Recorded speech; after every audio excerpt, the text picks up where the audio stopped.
to Advait Humanity Classes. Hello and welcome to Advait humanity classes. आज हम history class 10th के section 2 livelihood economy and the societies पढ़ने जा रहे हैं। इसमें जो चैप्टर है वो है the making of global world. ठीक है, सो हम इसमें देखेंगे किस तरह से जो एक वर्ल्ड यूनाइटेड हुआ था ट्रेड के पॉइंट ऑफ व्यू से। आज हम ये देखते हैं ग्लोबलाइजेशन के बारे में, जिससे कि जो कंट्रीज़ के मेंबर हैं, almost most of the countries of the world जो है वो मेंबर है इसके। और इस इकोनॉमिक पॉइंट ऑफ व्यू से वर्ल्ड एक ग्लोबल विलेज बन गया है, क्योंकि goods are produce anywhere in the world are sold anywhere. और जो भी चीज़ जहाँ भी बनता है डजेंट मैटर, ये सब जगह मिलता है, क्योंकि हम एक आज ग्लोबल वर्ल्ड में रह रहे हैं। सो इस चैप्टर में हम देखेंगे कि किस तरह से वर्ल्ड एक ग्लोबल वर्ल्ड बन जाता है। सो let us begin the chapter. लेकिन अगर आपने मेरे चैनल को सब्सक्राइब नहीं किया तो सब्सक्राइब करें, लाइक शेयर करें and also press the bell icon so that you get the notification when ever any new videos are uploaded. So let us begin the chapter the global world. First इसमें हम जो topic करने जा रहे हैं वो है आपका प्री मॉडर्न वर्ल्ड। ठीक है, so when we talk of globalization, जो हम आपको पता है कि we live in a globalize world, तो उस समय we often refer to economic system that has emerge since the last 50 years. तो ये ग्लोबलाइजेशन ज़्यादा पुराना नहीं है, सिर्फ 50 ईयर्स पहले शुरू हुआ था। But as you will see in this chapter the making of global world has a long history. हम देखेंगे किस तरह से आज का जो ग्लोबलाइजेशन, हम जिस एक ग्लोबलाइज वर्ल्ड में रह रहे हैं, इसका हिस्ट्री बहुत पुराना है। वो है history of trade, migration, people of search of work, the movement of capital and much else. तो ये सारे चीज़ जो पहले हुआ था कि लोग ट्रेड शुरू हुआ था बहुत पहले, लोग माइग्रेट कर से एक जगह दूसरी जगह पे, जो लोग जो थे एक जगह दूसरी जगह गए थे in search of work and machinery, capital, technology, ये सब मूव करना शुरू कर गया था। As we think about the dramatic and visible sign of global interconnectedness in our life today, we need to understand the phases through which this world in which we live have emerged। तो हमें आज हम इतना world में interconnectedness है, एक दूसरे country जुड़ा हुआ है इकोनॉमिक पॉइंट ऑफ व्यू से, डिपेंडेंट है इकोनॉमिक पॉइंट ऑफ व्यू से। तो ये कैसे एमर्ज हुआ, कौन कौन से फेजेस से होके हिस्ट्री के वो सारे फेजेस जो हमने देखा है, जिसकी वजह से आज हम एक ग्लोबलाइज वर्ल्ड में रह रहे हैं। तो इस चैप्टर में हम वही पढ़ने जा रहे हैं। Although history all through history human societies have become steadily more interlinked। देखो आज जो वर्ल्ड है एक दूसरे से डिपेंडेंट है, इंटरलिंक है। अगर कोई कंट्री में किसी भी तरह का चेंज आता है, इकोनॉमिक चेंजेस, तो इसका इम्पैक्ट जो है दूसरे कंट्री पे देखने को मिलता है। From ancient time travellers, traders, priest and pilgrims travelled vast distance for knowledge, opportunity. बहुत सारे फॉरेनर्स इंडिया में आए थे मुग़ल एम्पायर में अपॉर्चुनिटी के लिए, एंड स्पिरिचुअल फुलफिलमेंट। बहुत सारे ऐसे foreigners may be from China, Korea, वो इंडिया आए to know more about Buddhism, opportunity ढूंढने के लिए आए, नॉलेज एक्वायर करने के लिए आए, एंड टू एस्केप परसिक्यूशन। कभी कभी क्या होता था कि उनके गवर्नमेंट जो है उनको जब मारते थे तो भाग के दूसरे कंट्री में चले जाते थे।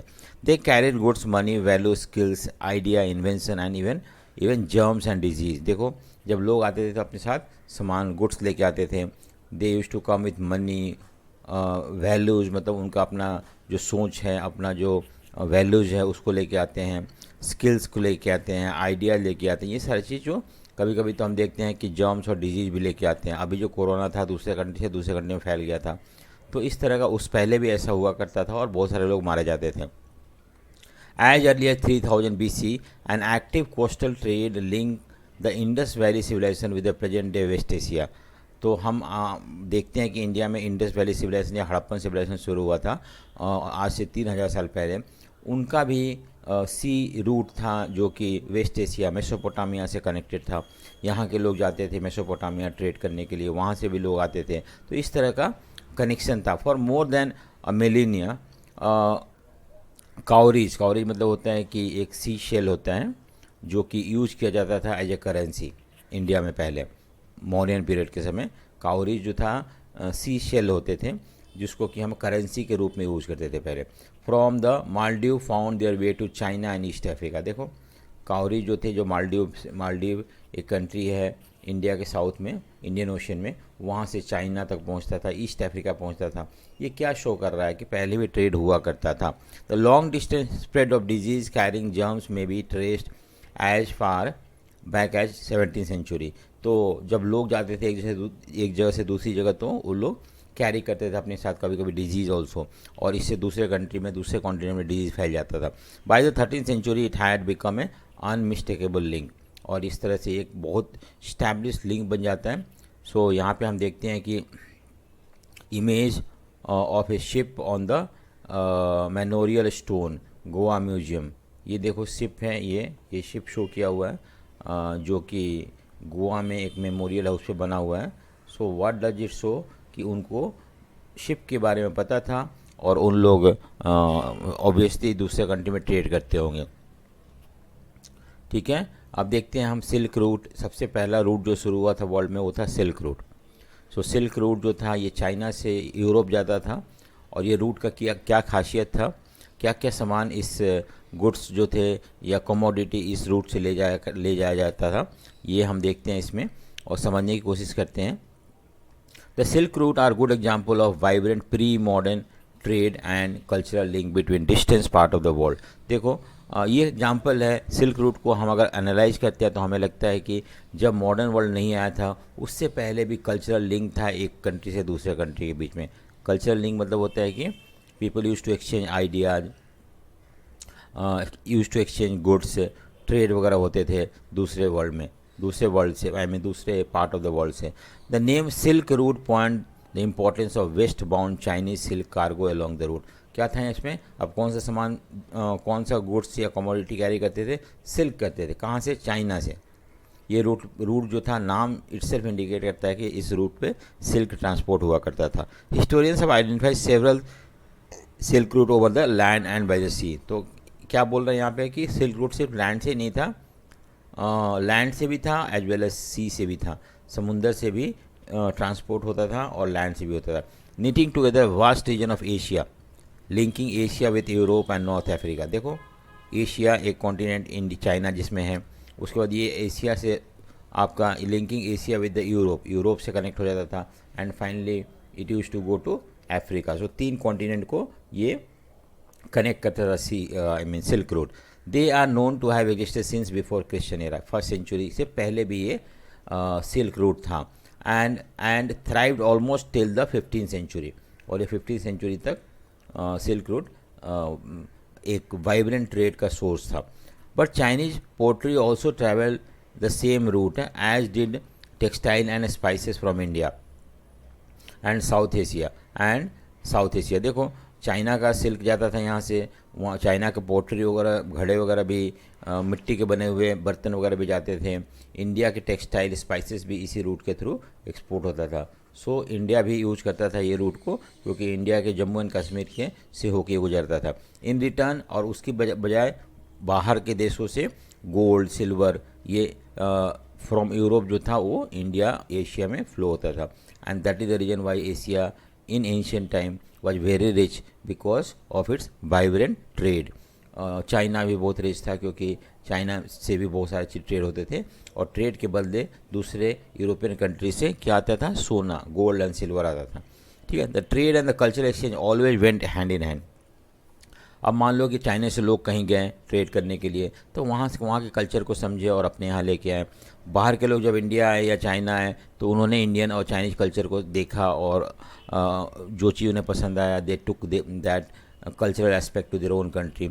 अर्ली क्रिश्चियन मिशनरीज मतलब होते हैं कि जो पहले के क्रिश्चियन स्प्रेड करने वाले लोग थे, ऐसे मिशनरीज जो चर्च होंगे, ऑफिशियल्स हो गए, almost certainly travel to this route to Asia as did early Muslim preachers a few centuries later। तो हम देखते हैं कि ये this is called cultural exchange. Trade तो था ही no doubt, but Christian missionaries, Muslim preachers वो सारे एशिया में आए इन रूट के थ्रू। ठीक है, मुस्लिम भी आए 7th सेंचुरी में, 8th सेंचुरी में, और क्रिश्चियन तो खैर 1st सेंचुरी के बाद आना शुरू हो गए थे। Much before all this Buddhism emerge as a eastern India and spread in several direction through intersecting point on silk road. दूसरी बात है कि बुद्धिज़्म जो था 6th सेंचुरी BC में इंडिया में मर्ज हुआ था, और धीरे धीरे ये चाइना, कोरिया, जापान, नीचे हम साउथ में देखते हैं कि और बहुत सारे कंट्री, श्रीलंका में और दूसरे कंट्री में फैल गया था। तो ये क्या है, एक तरह से कल्चरल एक्सचेंज है। ये क्या है, कल्चरल, ठीक है, एक्सचेंज हम देखते हैं। सो हमें समझ में आया कि सिल्क रूट का क्या था, क्या इसका इम्पोर्टेंस था। ये ट्रेड पर्पस के लिए यूज होता था। सिल्क रूट बहुत सारे रूट होते थे, लैंड से भी, सी से भी, और जो चाइना से जो सिल्क थे वो ट्रांसपोर्ट किए जाते थे यूरोप, अफ्रीका, और even number of other thing also, other commodity जो वर ऑल्सो ट्रांसपोर्टेड। और इससे इस ट्रेड से इंडिया, एशिया और चाइना और बहुत सारे कंट्रीज को बहुत ज़्यादा फ़ायदा होता था, क्योंकि गोल्ड और सिल्वर फ्लो होते थे यूरोप से एशिया में। ये रूट सिर्फ ट्रेड के पर्पज़ के लिए नहीं था, बल्कि इवन कल्चरल एक्सचेंज भी होता था। जैसे क्रिश्चियन मिशनरीज जो थे इंडिया में या एशिया में आए, इस रूट के थ्रू आए। मुस्लिम प्रीचर जो है they spread to other part of the world even through these routes. Buddhism में मर्ज हुआ इंडिया में और स्प्रेड हुआ दूसरे पार्ट में, ठीक है। सो ये सारे हम देखते हैं कि किस तरह से एंशियंट टाइम में हम किस तरह से ट्रेड वगैरह होते थे, सिल्क रूट का इम्पोर्टेंस क्या था। अब हम देखते हैं फूड ट्रैवल्स। देखो क्या है ये,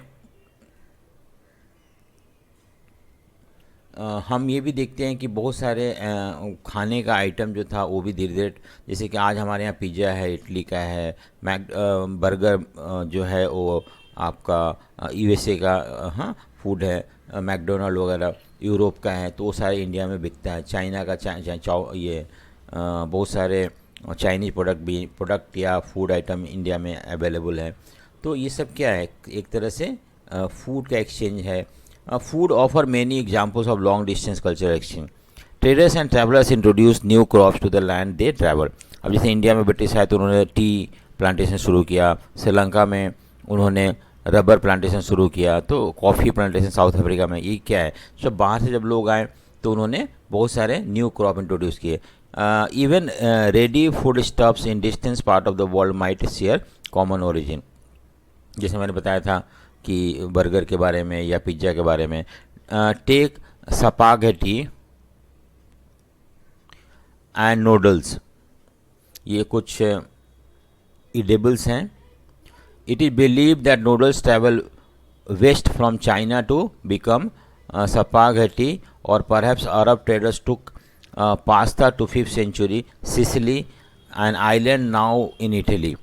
तो जो पास्ता है वो इटालियन आइलैंड सिसिली से बना हुआ है, और सिसिली का ओरिजिन है, वहाँ से धीरे धीरे स्प्रेड हुआ, आज सब जगह खाया जाता है।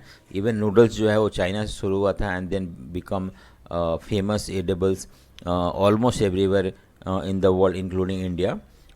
सो similar foods were also known in India and Japan. So the truth about their origin may never be known. कहाँ से शुरू हुआ, कहाँ से फैला, ये सब चीज़ हमें उतना क्लियर नहीं हुआ। Yet such guesswork suggests the possibility of long distance cultural contact even in the pre-modern period। तो हो सकता है कि प्री मॉडर्न पीरियड में कल्चरल कांटेक्ट होगा, और जब लोग एक जैसे दूसरी जगह जाते होंगे, अपने यहाँ का फूड प्रिपेयर करते होंगे, तो लोग उससे इन्फ्लुएंस होकर उस कंट्री में भी स्प्रेड हो जाता होगा। सो फूड का जो स्प्रेड है, फूड आइटम जो पीपल कहीं एक जगह खाते थे, because of the people use to travel from one place to another place, वो फूड आइटम भी दूसरे कंट्री में शेयर होने लगा। Many of our common food such as potato, soya, groundnut, maize, tomato, chilli, sweet potato and so on were known to our ancestors until about 5th century ago. These foods were only introduced in Europe and Asia after Christopher Columbus accidentally discovered the vast continent that would letter become America. तो ये सारे जो था ना Europe में या Asia में introduce हुआ था अमेरिका से। अमेरिका में क्रिस्टोफर कोलंबस जो था, जब अमेरिका पहुंचा तो वहाँ पे बहुत अलग अलग तरह के उसने फूड स्टफ देखा, जैसे कि पोटैटो हो गया, चिल्ली हो गया, टोमेटो हो गया, मेज हो गया, ग्राउंडनट हो गया और स्वीट पोटैटो, और ये सब चीज़ उसने यूरोप में शुरू किया। यूरोप के लोग जब इंडिया आए तो उन्होंने इंडिया में ये सब चीज़ शुरू किया, और आज हम पोटैटो, टोमेटो, ये सब चिलीज वगैरह बहुत ज़्यादा प्रेफर करते हैं इंडिया में। Here we use America to describe North America, South America and Caribbean. तो हम यहाँ पे अमेरिका मतलब आप ये मत लेना कि सिर्फ USA, बल्कि पूरा American continent, North America, South America, दोनों कॉन्टिनेंट को मिला के हम बोलते हैं।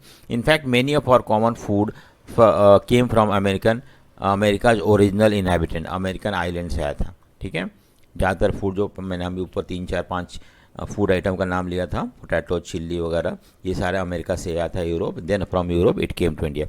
Sometime the new crops could make the difference between life and death. Europeans Europe's poor began to eat better and live longer with the introduction of humble potato। देखो पहले Europe के लोग बहुत भूख से मर जाते थे, may be because of lack of production of food stuff, crops वगैरह।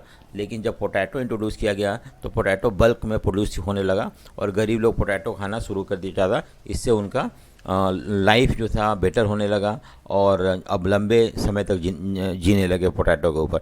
Ireland poorest peasants become so dependent on potato that when disease destroyed the potato crop in 1980s, hundreds and thousands of died in starvation. देखो potato कितना staple crop हो गया था वहाँ का, कहाँ का, आयरलैंड का, कि जब वहाँ पे किसी डिजीज़ की वजह से पोटैटो बर्बाद होने लगा तो बहुत सारे लोग मर गए पोटैटो की वजह से, पोटैटो ना मिलने की वजह से, खाना प्रॉपर डाइट ना मिलने की वजह से, जो कि ठीक है। सो इस तरह से हम देखते हैं कि फूड वगैरह किस तरह से फूड आइटम स्प्रेड हुआ वर्ल्ड में, कहाँ से ओरिजिन हुआ, अमेरिका का क्या कंट्रीब्यूशन है specially with regard to potato, soya, groundnut, maize वगैरह।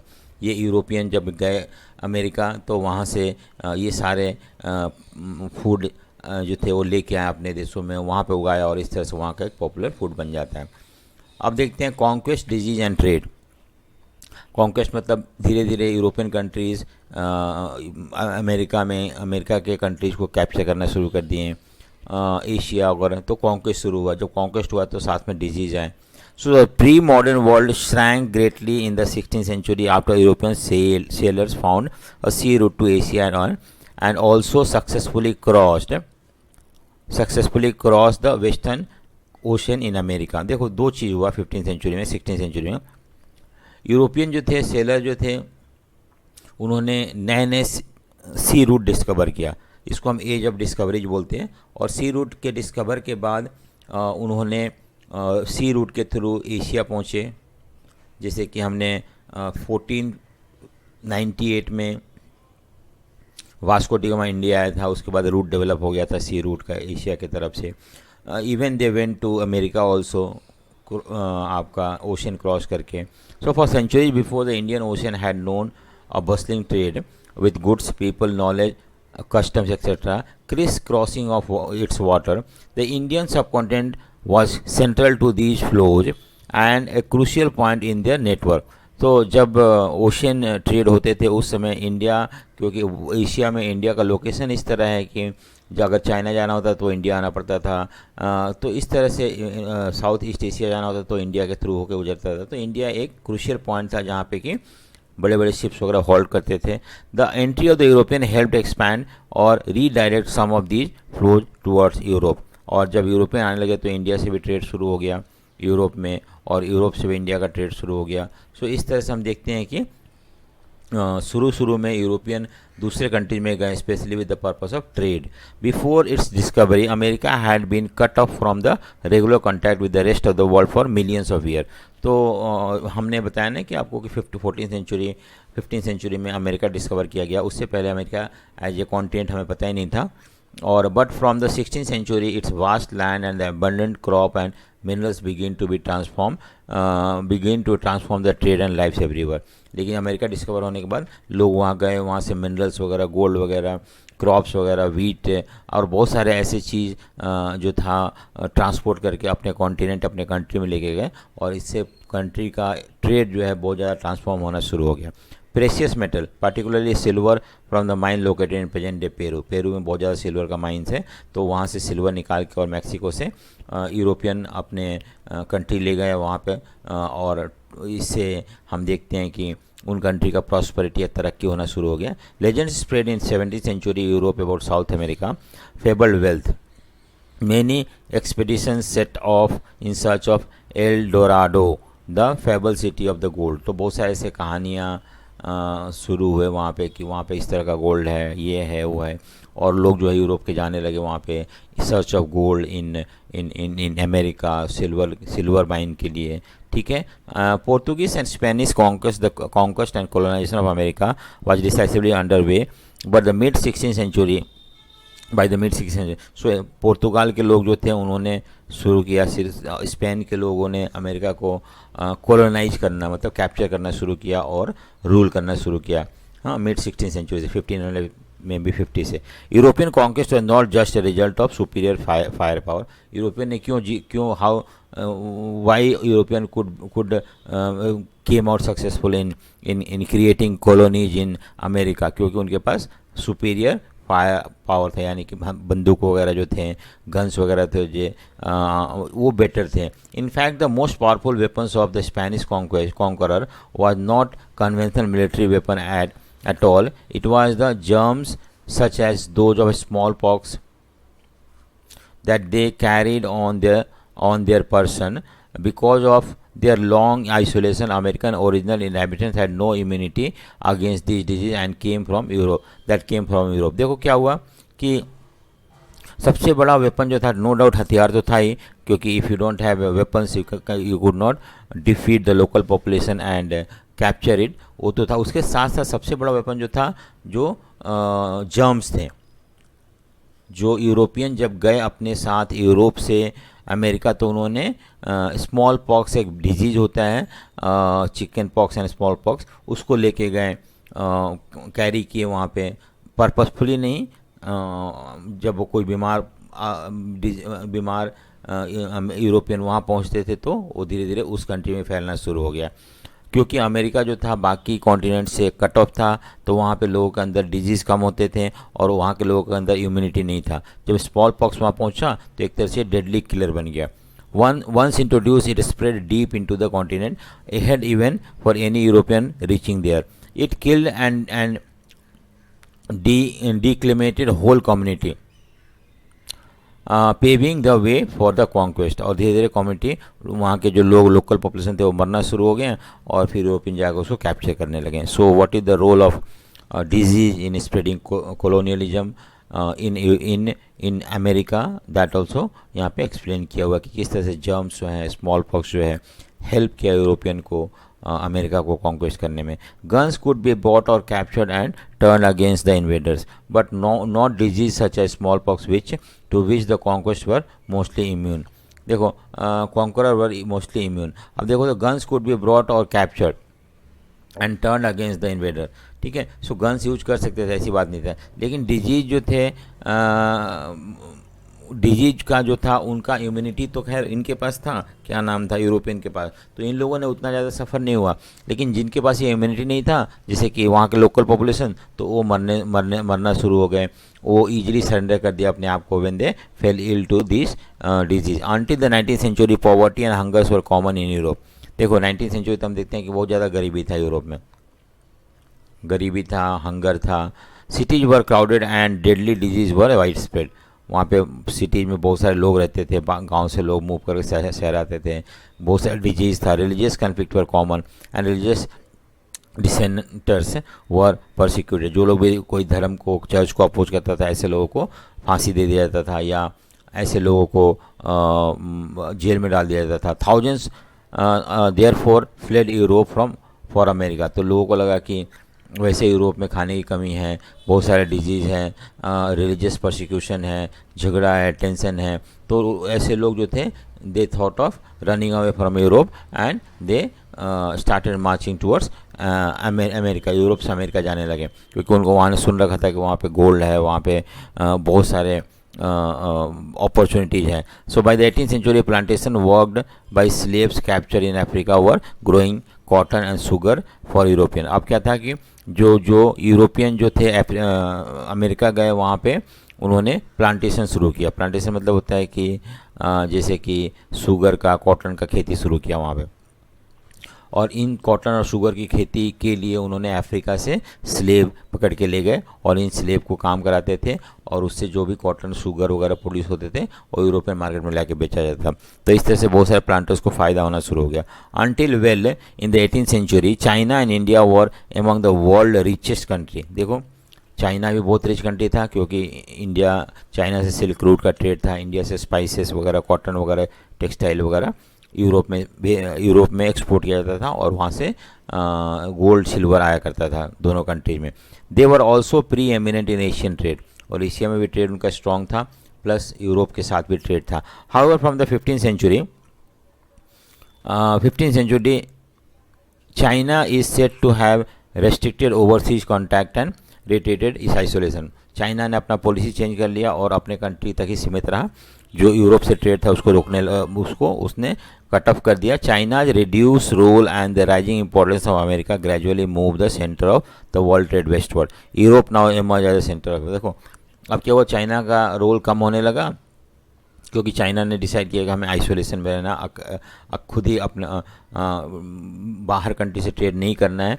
और उस समय हम देखते हैं 50th सेंचुरी में अमेरिका डिस्कवर हो गया था और यूरोप का सारा फोकस अमेरिका पे था, क्योंकि अमेरिका में उस नए नए लैंड थे, नए प्लांटेशन डेवलप हुआ, एग्रीकल्चर लैंड डेवलप हुआ वहाँ पे। इसके अलावा हम देखते हैं कि वहाँ पे गोल्ड सिल्वर माइंस वगैरह थे, तो उसके लिए भी। तो अब जो था वर्ल्ड का जो ट्रेड था अब एशिया चाइना से हट के यूरोप की तरफ इमर्ज होना शुरू हो गया, क्योंकि यूरोप इम्पोर्टेंट कॉन्टिनेंट बन गया, क्योंकि सारा अमेरिका से गोल्ड सिल्वर और बहुत सारी चीज़ यूरोप आने लगे और यूरोप सेंटर ऑफ ट्रेड बनना शुरू हो गया। ठीक है, सो अब हम देखते हैं नेक्स्ट की सेकेंड द 19th सेंचुरी 1815 से 1914। देखो 1815 जो था, मैंने बताया आपको पता हुआ कि नेपोलियन जो था वो हार गया था फ्रांस में बैटल ऑफ वाटरलू में, और 1914 जो था beginning of first world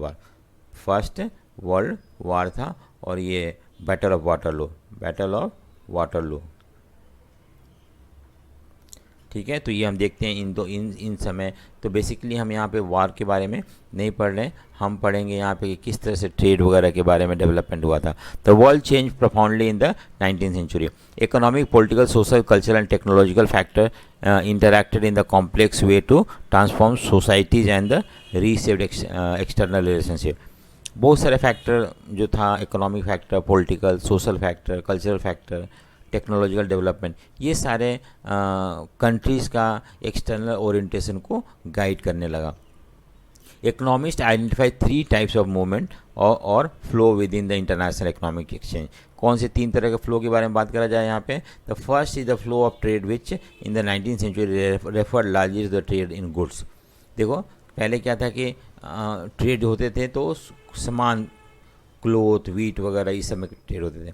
second the flow of labour, लोग माइग्रेट करने लगे एक जगह से दूसरी जगह, क्योंकि उन्हें एम्प्लॉयमेंट के चक्कर में गांव से लोग शहर की तरफ मूव करने लगे, एक कंट्री से दूसरे कंट्री मूव करने लगे। और थर्ड हम देखते हैं कि movement of capital for short term और लॉन्ग टर्म इन्वेस्टमेंट। तो दूसरा कंट्री जो था, जैसे मान लो कि यूरोपियन मर्चेंट थे, यूरोपियन इंडस्ट्रीज थे, उन्होंने अमेरिका में बड़े बड़े फैक्ट्री लगाना शुरू कर दिए हैं। हाँ, कॉलोनीज में उन्होंने फैक्ट्री लगाना शुरू कर दिया जिससे कि वहाँ का रिसोर्सेज को टैप कर सकें। तो ये 3 तरह के मूवमेंट थे basically economic point of view से। एक तो था कि गुड्स जैसे कि क्लोथ, वीट, स्पाइसेस। सेकंड जो था पीपल मूव करें, क्यों? क्योंकि इन सर्च ऑफ एम्प्लॉयमेंट। और थर्ड जो था कैपिटल मतलब होता है मशीनरी वगैरह, पैसा लगाया गया दूसरे कंट्री में, तो ये भी एक मूवमेंट था। ठीक है, all 3 flows were closely interwoven and affected people's life more deeply then ever before. तो इसकी वजह से बहुत ज़्यादा इम्पैक्ट होना शुरू हो गया लोगों के लाइफ के ऊपर। The interconnectedness could some time be broken. For example labour migration was often more restricted than goods and capital. तो वैसे तो सामान आसानी से मूव कर सकता था, गुड्स हो गया या टेक्नोलॉजी मशीनरी वगैरह मूव करता, लेकिन लेबर जो थे वो इतना आसानी से मूव नहीं करते थे, इस पर कुछ रेस्ट्रिक्शन था। Yet it help to understand the 19th century world economy better if we look at 3 flows. तो हम यहाँ एक एक करके देखते हैं किस तरह से गुड्स वगैरह मूव करते थे, किस तरह से लेबर मूव करते थे और किस तरह से कैपिटल मूव करने लगा। And this finally led to development of globalisation, finally led to establishment of globalise world in. So हम देखते हैं, धीरे धीरे करके समझने की कोशिश करते हैं कि क्या था ये।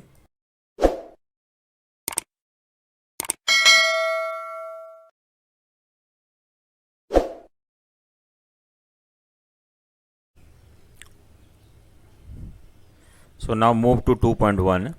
A world economy takes shape. A good place to start is the changing pattern of food production and consumption in industrial Europe. So आपको पता है कि इंडस्ट्रियल रेवोल्यूशन हो चुका था यूरोप में, और उस इंडस्ट्रियल रेवोल्यूशन के बाद किस तरह से फूड प्रोडक्शन या कंजम्पशन चेंज होता है हम उसको देखते हैं यहाँ पे. Traditionally countries like to be self sufficient food. देखो पहले क्या था कि कंट्री जो थे सेल्फ सफिशिएंट हुआ करते थे, यानी कि जितना भी ज़रूरत था वो खुद ही उगाया करते थे और उन्हें बाहर से इंपोर्ट या डिपेंडेंट होने की जरूरत नहीं पड़ती थी. But in 19th century Britain self sufficiency in food meant lower living standard and social conflict.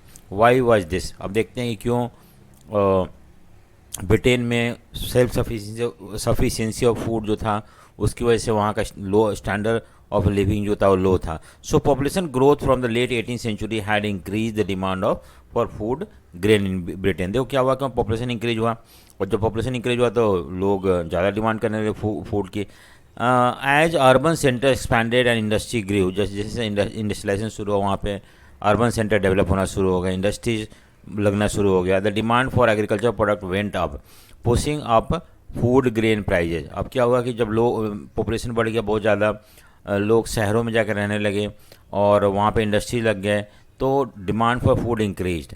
और under the pressure from the landed groups, अब देखो ये डिमांड को मीट करने के लिए अगर वो बाहर से इंपोर्ट करते तो डिमांड जो था वो ज़्यादा नहीं होता, या डिमांड ज़्यादा होता तो उस डिमांड को मीट कर सकते थे. लेकिन क्या हुआ कि वहाँ पे जो लैंडलॉर्ड थे उन्होंने गवर्नमेंट को प्रेशराइज किया कि बाहर से इंपोर्ट करना बंद कर दे फूड, कॉर्न वगैरह. So the law allowing the government to do this were commonly known as corn law. Corn law क्या था? एक लॉ था जो कि ब्रिटिश गवर्नमेंट ने इंट्रोड्यूस किया था अपने यहाँ, और इस लॉ के अकॉर्डिंग बाहर से फूड ग्रेन जो है या कॉर्न जो है वो इंपोर्ट नहीं किया जाएगा, और जो भी फूड ग्रेन ब्रिटेन में प्रोड्यूस होता था उसी को वहाँ पे यूज़ किया जाएगा. अब प्रॉब्लम क्या था कि इतना फूड प्रोड्यूस नहीं होता जितना डिमांड था, तो इसकी वजह से प्राइजेस बहुत ज़्यादा होने लगे थे. Unhappy with the high food prices industries and the urban developers force the abolition of corn law. Finally जब जो लोग शहरों में रह रहे थे उनको फेस करना पड़ा प्राइस राइज फूड का, तो उन्होंने प्रेशराइज किया गवर्नमेंट को, इंडस्ट्रीज ने प्रेशराइज किया, and this led to abolition of, उसने कॉर्न लॉ को ख़त्म कर दिया गया. ठीक है. So after the corn law were scrap, अब क्या हुआ कि बाहर से अलाउ हो गया कि कोई भी ब्रिटेन में कॉर्न जो है इंपोर्ट कर सकता है, तो इंपोर्ट होना शुरू हो गया. और इससे इंपोर्ट हाँ, अब क्या था कि vast area of land were now left uncultivated and thousands of man and women were thrown out. जैसे बाहर से जब फूड ग्रेन इंपोर्ट होना शुरू हो गया ब्रिटेन में, तो क्योंकि बाहर से जो सामान फूड ग्रेन आता था वो सस्ता होता था, लोग उसको खरीदते थे, और यहाँ पे फार्मर्स वगैरह जो थे उनका अब वो कम्पीट नहीं कर पाए बाहर के इंपोर्टेड फूड ग्रेन से, और इसकी वजह से इन्होंने अपना कल्टीवेशन छोड़ दिया, और बहुत सारे लोग जो थे वो मैन वीमेन जो है आउट ऑफ वर्क हो गए, और ऐसे लोग जो थे शहरों की तरफ गए जिससे कि उनको वहाँ काम मिल सके इंडस्ट्री में. As the food price fell consumption in Britain rose. अब देखो फूड प्राइस कम होने से क्या हो गया, एक तो सबसे पहला चीज़ हुआ कि जो प्रोडक्शन था, जैसे फूड ग्रेन का प्राइस कम हो गया क्योंकि अब बाहर से इंपोर्ट होकर सप्लाई होने लगा मार्केट में, तो प्राइस गिरना शुरू हो गया, तब अब लोग ज़्यादा कंज्यूम करने लगे food. From the mid 19th century faster industrial growth in Britain also led to higher income. दूसरी बात है कि वहाँ पर इंडस्ट्रियलाइजेशन अब ज़्यादा होने लगा, इंडस्ट्री प्रोडक्शन ज़्यादा होने लगा, जिसकी वजह से लोगों का इनकम भी बढ़ना शुरू हो गया, और ज़्यादा फूड इंपोर्ट होने लग गया. Around the world in the eastern Europe, Russia, America and Australia, अब इन सारे कंट्रीज से हम देखते हैं कि फूड जो है ब्रिटेन में इंपोर्ट होना शुरू होने लगा, और इन सब कंट्रीज में ज़्यादा लैंड जो है वो क्लियर करके उसको एग्रीकल्चर के पर्पज़ के लिए यूज़ किया जाने लगा. It was not enough merely to clear the land for agriculture. अब सिर्फ लैंड को क्लियर करके एग्रीकल्चर के लिए फिट करना सफिशिएंट नहीं था. जो फूड ग्रो किया जाता है उसको ट्रांसपोर्ट करना होता था, उसको पोर्ट तक लाना होता है, देन पोर्ट से फिर इंग्लैंड लाना होता था, तो इसके लिए रेलवे डेवलप किया गया. इसके लिए railway were needed to link the, so new labourers had to be built and new harbours had to be built and old one expanded to ship the. तो ये सब भी चेंजेज आना शुरू हो गया बिकॉज इंग्लैंड में हमें फूड ग्रेन इंपोर्ट करना था. लोग जो थे settle on the land to bring them under, नए लैंड कल्टीवेशन के लिए लाए गए, नए सेटलमेंट शुरू हो गया, और इस तरह से हम देखते हैं कि all these activity in turn required capital and labor. So capital flowed from the financial center London. अब ये सब चीज़ें नए नए लैंड को कल्टीवेशन में लाने के लिए हमें लेबर चाहिए था, हमें कैपिटल या पैसा चाहिए था, और ये सारे पैसा अब लंदन से आना शुरू हो गया और लंदन एक तरह से फाइनेंशियल सेंटर बन गया. The demand for labour in the place were labour were in short supply as in America and Australia led to the migration. तो इस तरह से गवर्नमेंट ने भी बहुत सारे ऐसे पॉलिसी बनाई जिससे लोग जाकर वहाँ माइग्रेट करके नए नए एरिया को कल्टीवेशन में लेके. तो ऑस्ट्रेलिया हो गया, इवन अमेरिका हो गया, वहाँ पे देखते हैं कि लोग माइग्रेट हो जाने लगे. Nearly 50 million people emigrated from Europe to America and Australia in the 19th century. देखो क्या लिखा हुआ है, कितने लोग, करीब 50 मिलियन. 1 मिलियन में 10 लाख होता है, तो 50 मिलियन लोग जो है माइग्रेट करे न्यू कंट्रीज में, स्पेशली अमेरिका और ऑस्ट्रेलिया में. All over the world some 150 millions are estimated to have lived their home cross oceans and vast distances over land in search of better future. और तो this is called migration of people that also started in the world in this period. लोग उस जगह पर migrate किए जहाँ पर उनको काम मिल सके, जहाँ पे उनको रेगुलर वर्क मिल सके, और इस तरह से हम देखते हैं कि माइग्रेशन भी शुरू होने लगा इंडस्ट्रियल रेवोल्यूशन के बाद. अब नेक्स्ट आता है कि हमारा इसमें 10 by 1890 global agriculture economy had taken shape, accompanied by complex change in the labour movement pattern. अब देखो अब धीरे धीरे ना एग्रीकल्चर ग्लोबल होना शुरू हो गया था, क्योंकि अब जो लोग थे वो कंज्यूम करते थे अपने यहाँ के बना हुआ चीज़ नहीं, बल्कि दूसरे कंट्रीज का बना हुआ चीज़, इम्पोर्टेड चीज़ कंज्यूम करना शुरू कर दिए. और इससे क्या हुआ कि लेबर मूवमेंट शुरू हो गया. उसके बाद दूसरा हम देखते हैं कि पैसा लगना शुरू हो गया इंग्लैंड से दूसरे कंट्रीज में नए नए लैंड को एग्रीकल्चर के पर्पस के लिए कन्वर्ट करने के लिए. इकोलॉजी एंड टेक्नोलॉजी जो है ये भी अब इम्प्रूव होने लगा. Food no longer came from the nearby village और town but from the thousands of mile away. अब फूड जो है बहुत दूर दूर से आना शुरू हो गया. It is not grown by the peasants tilling his own land but by the agriculture workers. अब जो थे खेतीबाड़ी जो थे अपने ज़मीन पे जो लोग खेतीबाड़ी करते थे वो लोग नहीं करने लगे, बल्कि अब लेबर हायर किया जाने लगा ज़्यादा ग्रो करने के लिए, जिससे कि वो एक्सपोर्ट कर सके. ठीक है, और फिर लेबर हायर किया गया फॉरेस्ट को क्लियर करने के लिए और वहाँ पे एग्रीकल्चर लैंड कन्वर्ट करने के लिए. उसके बाद रेलवे बिल्ड किया गया जिससे कि शिप्स को बेटर किया गया. बहुत सारे हार्बर डेवलप किए गए और वर्कर जो थे from southern Europe, Asia, Africa and Caribbean से लेके आया गया जिससे कि ये सब काम कर सके. So all the changes were taking place in the world at this time. ठीक है, so some of this dramatic changes though on a smaller scale occurred closer. तो ऐसा नहीं था कि सिर्फ वर्ल्ड में हुआ था, इंडिया में भी ऐसे हुआ था, पंजाब में हुआ था. देखो पंजाब में क्या था, ब्रिटिश गवर्नमेंट ने इरिगेशन कैनाल बनाया उस एरिया में, स्पेशली पंजाब और सेमी डेजर्ट वेस्टलैंड में. इसको हम कैनाल कॉलोनी बोलते हैं. और इस कॉलोनी में बहुत सारे लोगों को सेटल किया गया जो कि वहाँ पे कल्टीवेशन कर सकें. और even government through canal they provided water to these semi arid areas. और इससे इंडिया से भी अब प्रोडक्शन बढ़ना शुरू हो गया. And these were exported to England so that it could feed the growing population over there. Of course, food is merely an example. Similar story हम बिल देखते हैं कॉटन पे भी. कॉटन भी इंडिया में कॉटन ग्रो करवाया जाने लगा ब्रिटिश के द्वारा, जिससे कि वो भेज सके England as a raw material. वहाँ पे कॉटन इंडस्ट्री लगे हुए थे, उसमें उसको कपड़ा बना के then that cloth was sold everywhere in the world. So cultivation which also world wide feed textile में. सो रबर वगैरह इसका भी प्रोडक्शन बढ़ना शुरू हो गया. सो हम देखते हैं कि धीरे धीरे सिर्फ एग्रीकल्चर का गुड्स की नहीं बल्कि इवन दूसरे चीज़ों का भी डिमांड बढ़ना शुरू हो गया और प्रोडक्शन बढ़ना शुरू हो गया. ठीक है, सो फ्रॉम बिटवीन 1820 टू 1914 जो फर्स्ट वर्ल्ड वॉर शुरू हुआ था, world trade is estimated to have multiplied 25 to 40 time. ठीक है, nearly 60% of this trade comprise a primary product, यानी खेती बाड़ी का प्रोडक्ट होता था. Agriculture products such as wheat, cotton and minerals वगैरह जो थे ये सारे एक्सपोर्ट किया जाता है. तो दी एक ट्रांसफॉर्मेशन हमें देखने को मिलता है कि किस तरह से कैपिटल ट्रांसफ़र हो गया, मशीनरी ट्रांसफ़र हो गया, गुड्स का ट्रांसफ़र, लोगों का ट्रांसफ़र, ये सब शुरू हो गया. ठीक है, अब देखते हैं रोल ऑफ टेक्नोलॉजी क्या था.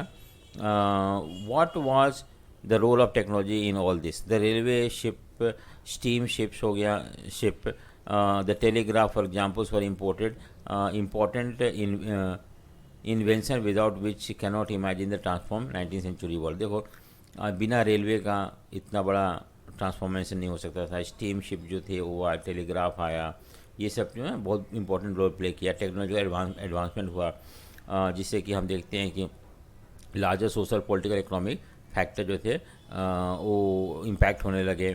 For example colonial stimulation, new investment and improvement in transport, faster railway, lighter wagon, large ships, ये सारे चेंजेस थे जो कि हमें हमें इस पीरियड में देखने को मिलता है, specially in develop countries like Britain वगैरह में। और ये भी एक जो था वो अब जो ये डेवलपमेंट शुरू हो गया यूरोप में, and this led to growth of market. ठीक है, सो नेक्स्ट हम देखते हैं यहाँ पे कि the trade in meat offered a good example for this connected process. देखो मीट का ट्रेड के बारे में एग्जांपल लिया वहाँ पे। In 1870 animals were shipped live from the America to Europe. पहले क्या था कि एनिमल्स को जिंदा एक्सपोर्ट कर देते थे, जहाँ पे कि फिर अमेरिका से यूरोप भेज देते थे, वहाँ पे उसको स्लॉटर किया जाता था और देन सोल्ड किया जाता था। But live animals took up to lot of ship space, तो उसमें बहुत सारा जगह ऑक्युपाई किया जाता था। इस प्रॉब्लम को सॉल्व करने के लिए उन्होंने क्या किया कि अब जो थे स्लॉटर करके ही मीट को पैक किया जाता था and then exported to Europe. अब उसके लिए आपको बेटर शिप चाहिए, रेफ्रिजरेटेड शिप चाहिए, जिसपे कि हम सामान को, फूड ओवर लॉन्ग डिस्टेंस को हम एक्सपोर्ट कर सकते। तो इसका भी डेवलपमेंट शुरू हो गया।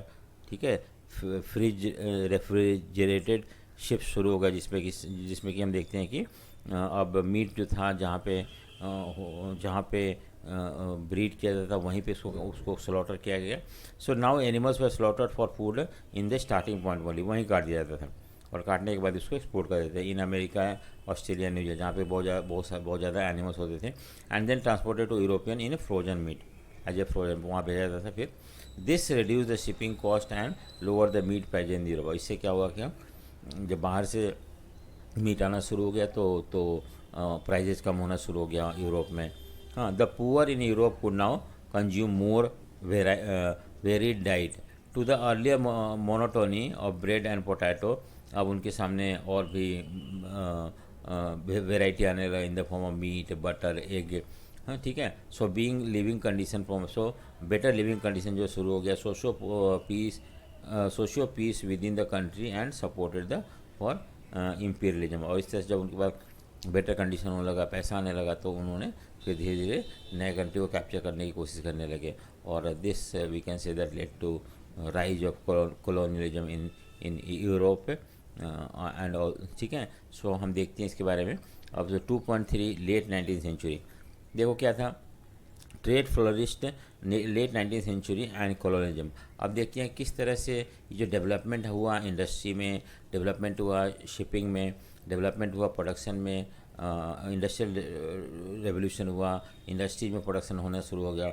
इससे कैसे कॉलोनियलिज्म रिलेटेड है। पहले तो हम जानते हैं व्हाट इज़ कॉलोनियलिज्म।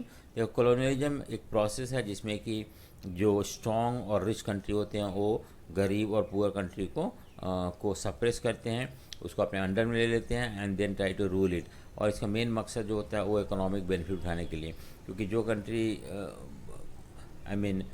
जो कंट्री हम देखते हैं कि देखो यहाँ पे क्या, ओनली पे एक्सटेंड इंक्रीज प्रॉस्पेरिटी।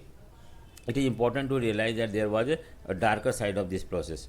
सो चलो हमने देखा बहुत अच्छा हुआ, प्रोडक्शन बढ़ गया, नया नया एरिया लाया गया, लेकिन इससे डार्कर साइड है। In many part of the world the expansion of trade and close relation with the world economy also meant loss of freedom and livelihood. तो जब ट्रेड बढ़ना शुरू हो गया, एक्सपेंशन शुरू हो गया, लोगों का मूवमेंट शुरू हो गया, तो उस समय जो है लोगों का फ्रीडम भी खत्म होना शुरू हो गया। Late 19th century European conquest produce many painful economic, social and ecological changes through which the colonized society were brought into the world economy।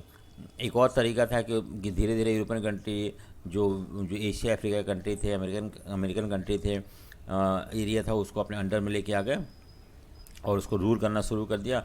और इस तरह से हम देखते हैं कि कॉलोनाइज सोसाइटी डेवलप होना शुरू हो गया। इसके बाद look at the map of Africa, you will see some countries border run straight as if they were drawn using A ruler. देखो यहाँ पे हम देखते हैं कि स्ट्रेट है, सीधा है, ये हो गया, ये हो गया, इस तरह से हो गया। सो ये क्या है, देखो यहाँ पे ऐसे ऐसे ऐसे ऐसे ऐसे। सो इस तरह का थोड़ा नेचुरल बॉर्डर होता है। So in 1885 the big European powers met in Berlin to complete the carving of Africa. In 1885, the big European powers met in Berlin to complete the carving of African between them. तो इस तरह से इन्होंने Berlin में बैठ के, Germany का capital था बर्लिन, वहाँ बैठ के उन्होंने यूरोप को डिवाइड कर लिया कि ये मेरा कॉलोनी है, ये मेरा कॉलोनी है। और इस तरह से बड़े यूरोपियन पावर ने अपने आप को, यूरोप को, इसको बोलते हैं पेपर पार्टीशन, पेपर पे ही पार्टीशन कर लिया कि ये किसका है किसका है। Britain and France made vast addition in their overseas territory at the late. और बाद में ब्रिटेन और फ्रांस ने और भी दूसरे अफ्रीका में या दूसरे कंट्री में उन्होंने टेरिटरी कैप्चर किया और इस तरह से अपने एम्पायर को और बड़ा कर लिया। बेल्जियम एंड जर्मनी भी न्यू कॉलोनियल पावर बन जाते हैं, ये भी दूसरे कंट्री को कैप्चर करना शुरू कर देते हैं। फिर यूएसए भी एंटर करता है इस रेस में and let and by taking colonies from the Spain से कुछ कॉलोनी छीन के अपने में मिला रहता है। सो हम देखते हैं आगे किस तरह से जो कॉलोनियलिज्म था या दूसरे कंट्री को कैप्चर करना था, दूसरे कंट्री की इकोनॉमी पर किस तरह से अफेक्ट किया, वहाँ के लाइवलीहुड को या इकोनॉमिक लाइफ को किस तरह से अफेक्ट करता है कॉलोनियलिज्म, ये हम आगे पढ़ने जा रहे हैं। सो 2.4 रिंडर पेस्ट और the cattle plague in Africa in the 1890 a fast spreading disease of cattle plague or rinderpest had a terrifying impact on the people's livelihood and the local economy. तो एक कैटल प्लेग था जिससे कि बहुत सारे cattle मारे गए थे, 1890 में अफ्रीका में शुरू हुआ था और इससे वहाँ के लोगों के लाइवलीहुड पे इकोनॉमी बहुत ज़्यादा इम्पैक्ट पड़ा था। This is good example of wide spread European imperial impact on colonial society, कि किस तरह से इंपीरियलिज्म यानी दूसरे कंट्री कैप्चर करने से जो इम्पैक्ट पड़ा था उसका एक बहुत जीता जाता एग्जाम्पल है। It show how in this era of conquest even a disease affecting cattle reshaped the lives and the fortune of thousands of people and their relations with the rest of the world. देखो यहाँ पे क्या हुआ कि Africa जो था, historically Africa had abundant land and relatively small population. Africa में क्या था, ज़मीन बहुत ज़्यादा था लेकिन लोग कम थे। For century the land and the livestock sustain African livelihood and people rarely work for the wages. देखो वहाँ पे क्या था कि वहाँ का इकोनॉमी कुछ ऐसा था कि लोगों के पास बहुत ज़मीन हुआ करता था और उन लोग भेड़ बकरी पालते थे और वो कभी भी मतलब उनको ज़रूरत नहीं पड़ती थी कि वो किसी के खेतों में काम करें वेज के लिए, पैसा के लिए, क्योंकि उनका अपना ज़मीन था, उस ज़मीन में काम करते थे। लेकिन in late 19th century Africa there were few consumer goods that wages could buy. तो ऐसा कुछ भी नहीं बिकता था जो लोग खरीद सके, क्योंकि सब वो खुद ही उगाते थे और सस्टेन लाइफ था उनका, सेल्फ सफिशिएंसी था। If you had been in Africa possessing land and livestock and there was plenty of both, you too would have seen little reason to work. और आपको ज़मीन है और कैटल है तो आपको क्या ज़रूरत है काम करने का। तो ये इस तरह का इकोनॉमी था वहाँ पे। लेकिन in the late 19th century यानी कि 1900 से लेके 20th सेंचुरी हम देखते हैं कि Europeans were attracted to Africa due to its vast resources and of land and minerals. तो यूरोपियन धीरे धीरे हम 19th सेंचुरी में देखते हैं अफ्रीका की तरफ मूव करने लगे, उस एरिया को अपने अंडर में लाने की कोशिश करने लगे जिससे कि वहाँ का लैंड और रिसोर्सेज और मिनरल्स को अपने फ़ायदे के लिए यूज कर सके। European came to Africa hoping to establish plantation. क्यों आए वहाँ पे कि वहाँ पे टी प्लांटेशन हो गया या माइन वगैरह, कोकोआ, ये सब ग्रो करने के लिए वहाँ पे आए। Produce crop and minerals for export to Europe. But there was an unexpected problem. क्या प्रॉब्लम था? Shortage of labour willing to work for wages. जैसे अब मान लो कि उन्होंने वहाँ पे अपने ये सेटअप किया, प्लांटेशन सेटअप किया, लेकिन उस प्लांटेशन में काम कौन करेगा कि वहाँ के लोकल पॉपुलेशन तो काम करने को तैयार नहीं थे, ना काम करते थे, क्योंकि उनका ज़मीन हुआ करता था, कैटल हुआ करता था और जो भी था उनके लिए सेल्फ सफिशिएंट था। So employ used many method to recruit and retain labour. तो उन्होंने बहुत अलग अलग तरीके अपनाए जिससे कि लेबर को रिक्रूट कर सके, अपॉइंट कर सके और उनको फोर्स कर सके कि वो उनके साथ काम करे। Heavy taxes are impose which could be paid only by working for wages on plantation and mines. अब तो लोगों के ऊपर टैक्स लगाया गया बहुत ज़्यादा और वो टैक्स जो था उनके एग्रीकल्चर लैंड से या कैटल से जो पैसा मिलता था वो सफिशिएंट नहीं होता था, तो उन्हें फोर्सफुली पैसे के लिए काम करना पड़ता था प्लांटेशन में और माइंस में, जिससे कि वो पैसा अर्न कर सके और टैक्स दे सके।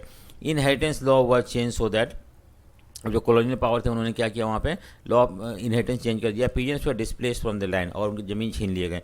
Only one member of a family was allowed to inherit, सिर्फ एक ही मेंबर जो अपने फादर के लैंड को इनहेरिट कर सकता था। As a result of which other were push into the labour market, बाकी लोग क्या करेंगे फिर, अब ज़मीन नहीं होता तो उन लोग लेबर मार्केट में चले जाते थे और प्लांटेशन में काम करने लगते थे। Mine workers were also confined in compounds and not allowed to move about freely. अगर मान लो कोई आदमी माइन वर्कर बनता है तो उसे वहीं रहना पड़ता था, अपने उससे बाहर नहीं निकल सकता था, बाहर आना अलाउ नहीं था। तो इस तरह से उन लोग फोर्सफुली या कोई ट्रिक्स प्ले करके वर्कर्स को काम पे लगाए रखते थे। So then came the rinderpest, devastating cattle disease. तो एक नया डिजीज है वहाँ पे जो कैटल डिजीज है। Rinderpest arrive in Africa in 1880s में। It was carried by infected cattle imported from British Asia. जो एशिया से कुछ कैटल ले जाए गए अफ्रीका में, वहाँ पे इटालियन सोल्जर्स को फीड करने के लिए। तो वहाँ से उस कैटल के थ्रू अफ्रीका में क्या आया, आपका रिंडर पेस्ट या कैटल डिजीज आया। Entering Africa in the east, rinderpest moved west. तो ईस्ट में आया पहले, तो जैसे कि मान लो ये अफ्रीका है तो ईस्ट में आया और धीरे धीरे मूव करते करते वेस्ट तक पहुँच गया। रीचिंग अफ्रीका अटलांटिक कोस्ट, ये अटलांटिक कोस्ट है, ये पार्ट अटलांटिक कोस्ट है, तो यहाँ पे आ गया और यहाँ तक पहुँच गया भाई 1892। उसके बाद ये even tip of south Africa पे पहुँच जाता है, यहाँ पे केप ऑफ गुड होप के पास। और इस बीमारी से करीब करीब 90% कैटल जो है वहाँ के मारे जाते हैं। The loss of cattle destroyed African. अब देखो कैटल एक इंपॉर्टेंट रोल प्ले करता था उनके लाइवलीहुड में, क्योंकि उनके पास ज़मीन था और कैटल हुआ करता था और वो सफिशिएंट था उनको अच्छे से रहने के लिए, जीने खाने के लिए। जब कैटल डिस्ट्रॉय होंगे तो planters, mine owners and colonial government now successfully monopolise what square cattle resources remained. जब जो थोड़ा बहुत कैटल बच गया उसको जो प्लांटर्स थे या माइन वर्कर्स थे, ओनर्स थे या कॉलोनियल गवर्नमेंट था, इन कैटलों को अपने अंडर ले लिया और इस तरह से अपने पावर को इम्प्रूव कर लिए। और अब जब उनके पास, जब अफ्रीकन लोगों के पास कैटल नहीं होता था तो उनको काम करने के लिए they were force to work in the labour market, जहाँ पे कि उनको हायर करके प्लांटेशन में या माइन में काम कराया जाता था। Control over the scarce sources of cattle enabled European coloniser to conquer and subdue. और इस तरह से उन्होंने इसका फ़ायदा उठाया कि उनका कैटल नुकसान होने के बाद वो गरीब होने लगे, तो उनको यूज करके उनको अफ्रीका को कैप्चर करना शुरू कर दिया यूरोपियन ने। Similar stories can be told about the impact of western conquest on other part of the 19th century. तो इस तरह का चीज़ हम देखते हैं कि दूसरे पार्ट ऑफ द वर्ल्ड में भी ऐसा ही कुछ हुआ था। नेक्स्ट है indenture labour migration from India. तो इंडिया में किस तरह से कॉन्ट्रैक्ट लेबर जो थे वो माइग्रेट करते थे, क्या था, इसके बारे में हम देखेंगे। सो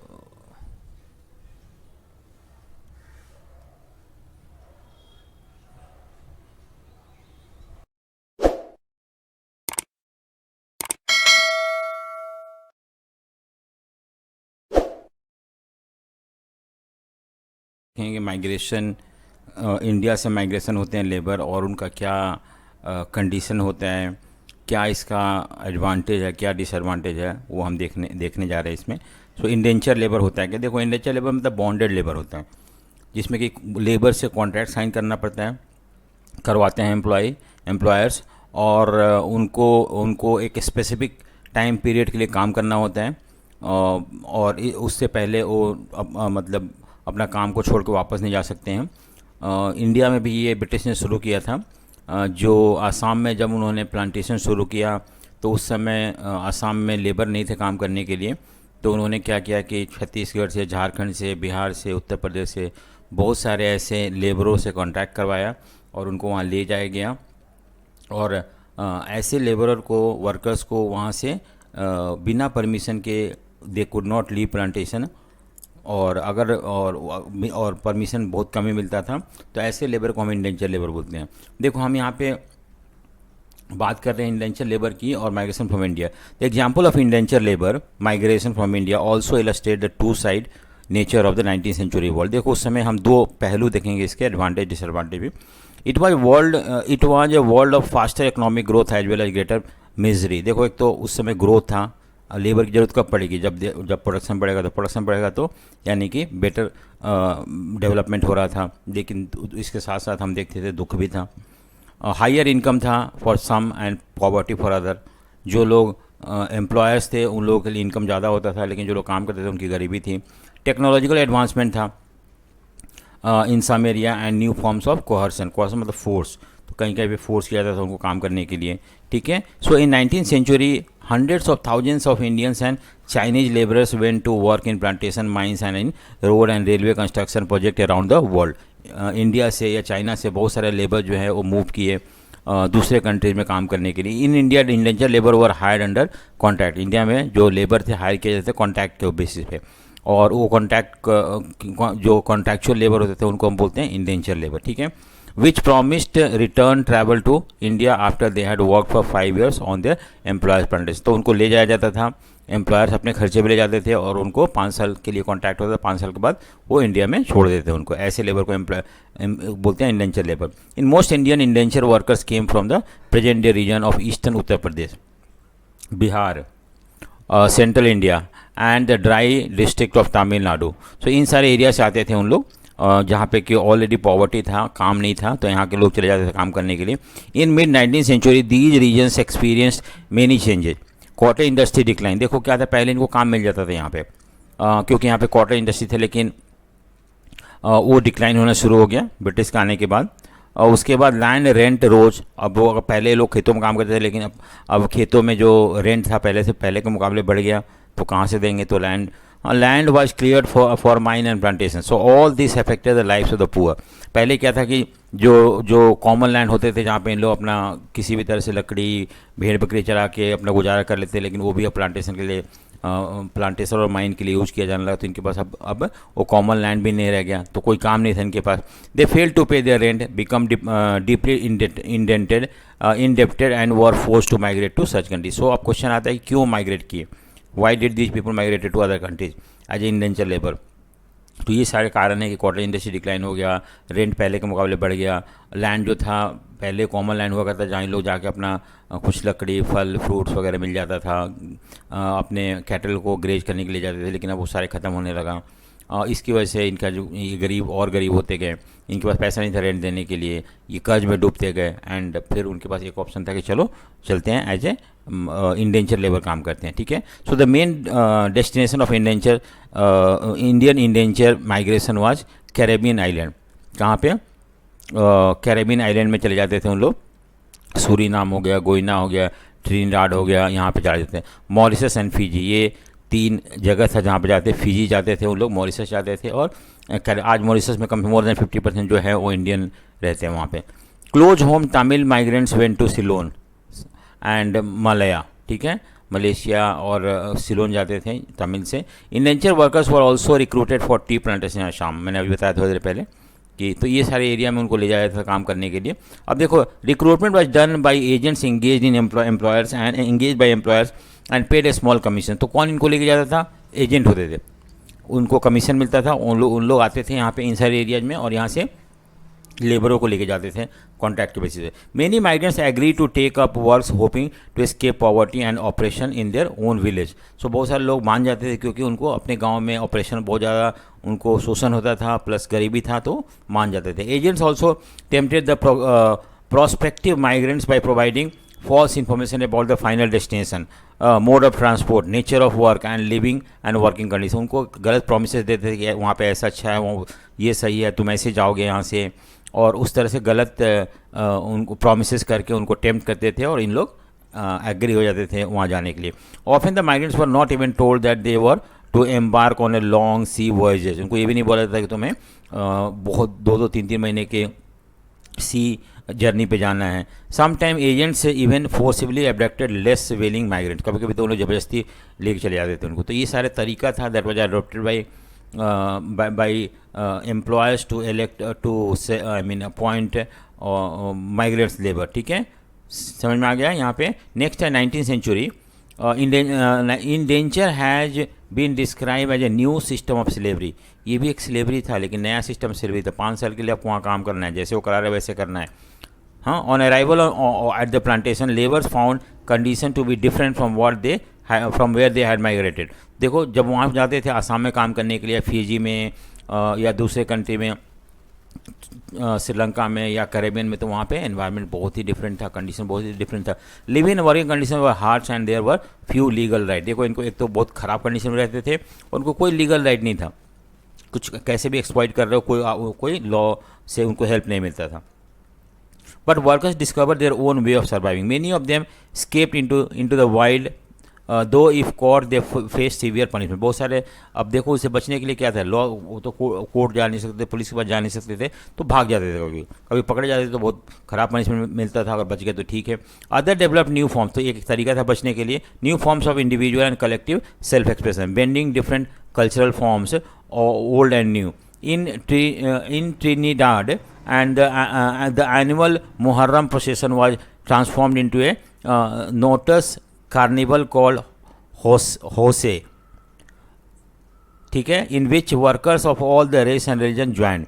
तो इस तरह से उन्होंने अपना अपना तरीका डेवलप किया, कल्चरल वे में अपने आप को कल्चरल वे में पार्टिसिपेट किया, जिससे कि थोड़ा सा रिलीफ मिल सके उन्हें। In which all the recipients. Similarly, the protest religion of Rastafarianism,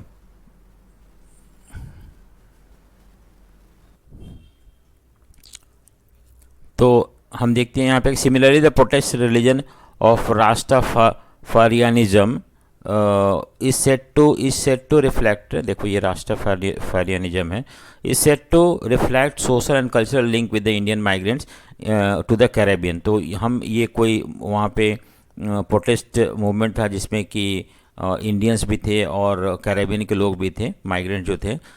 chutney music popularly in Trinidad and Guyana is another creative contemporary expression of post indenture experience. तो ये सारे जो कल्चरल प्रोग्राम थे जिसमें कि हम देखते हैं कि इंडेंचर लेबर जो थे वो अपने आप को एसोसिएट करते थे, और इस तरह से अलग अलग डिफरेंट प्लेसेस के लोग जो थे, they used to celebrate these movement और फेस्टिवल और cultural program together. These forms of cultural fusion, इसको बोलते हैं मिक्सअप होना, are the part of the making of global world. ये ग्लोबल वर्ल्ड का एक हिस्सा था, where things from different places get mixed, lose their original character and become something new, entirely new। तो क्या था कि अलग अलग तरह के कल्चर जो थे एक साथ मिक्सअप होते थे और वहाँ पे एक नया कल्चर डेवलप होता था, चाहे पुराना कल्चर कम्प्लीटली ख़त्म होता था और नया कल्चर बन के डेवलप होता था। तो ये सारे इम्पैक्ट थे इंडेंचर लेबर के, जो कि जाकर दूसरी जगह रहने शुरू कर दिए थे। Most indenture workers stayed on after their contract ended, बहुत सारे इंडेंचर लेबर जाते वहीं रह जाते थे, वापस नहीं आते थे, और return to their new home after short spell in India. और अगर मान लो आते भी थे तो कुछ दिन इंडिया में रहने के बाद वापस चले जाते थे। Consequently there are large community of people in Indian descent in these countries.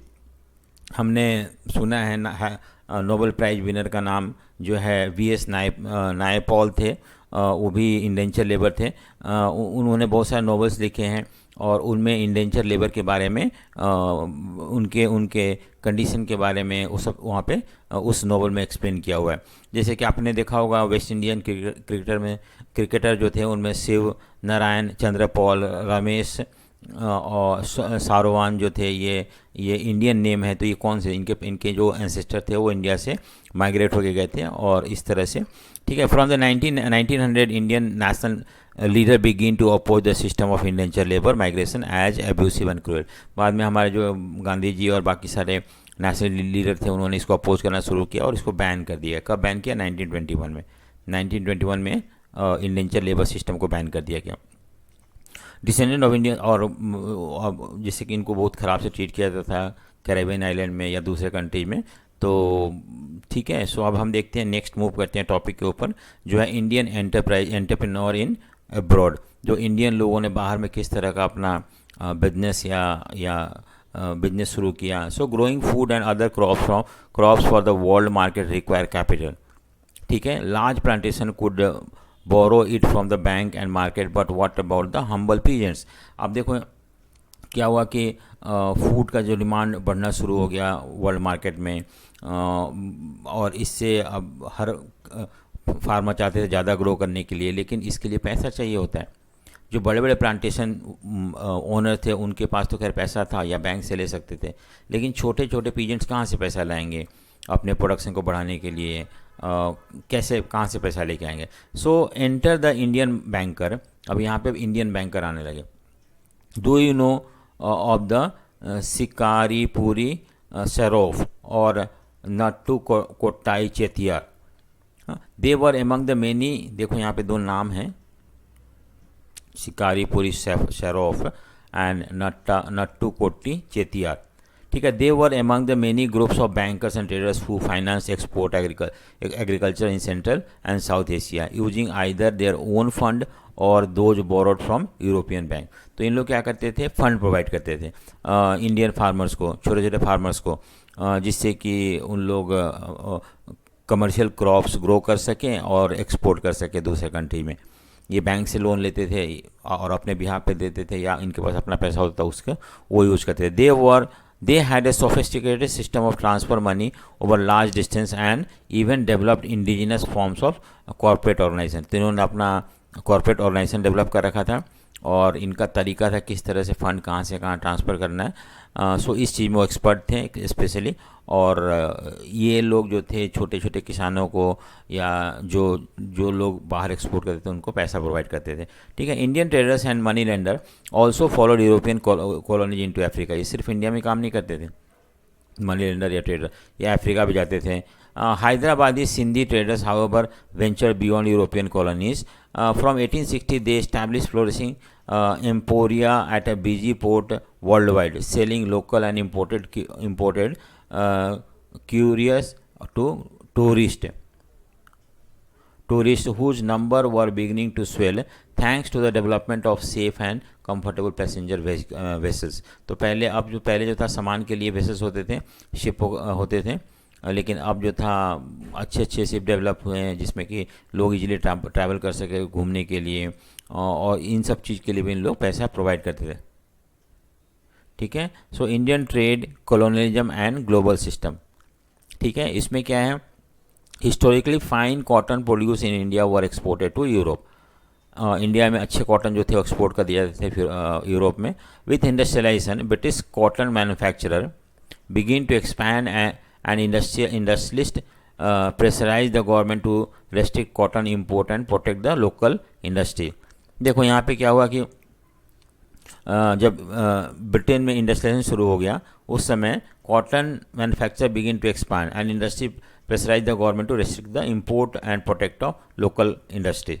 Tariff were impose on cloth imported into Britain, consequently the inflow of fine Indian cotton begin to decline. देखो क्या हुआ कि जब यहाँ से अच्छा cotton जाना शुरू हो गया इंग्लैंड में, तो वहाँ के लोगों को, वहाँ के इंडस्ट्रीज़ को नुकसान होने लगा, क्योंकि इंडियन प्रोडक्ट जो थे ज़्यादा सही होते थे, फाइन होता था, तो इसलिए उसकी डिमांड ज़्यादा थी, और वहाँ लोकल कॉटन जो मिलों से प्रोड्यूस होता था उनका अच्छा डिमांड नहीं था। तो उन्होंने क्या किया कि गवर्नमेंट को रिक्वेस्ट किया, अपने ब्रिटिश के जो इंडस्ट्रीज थे उन्होंने गवर्नमेंट को रिक्वेस्ट किया कि किसी भी तरह से बाहर से सामान आ रहा है स्पेशली इंडिया से उसको रोका जाए।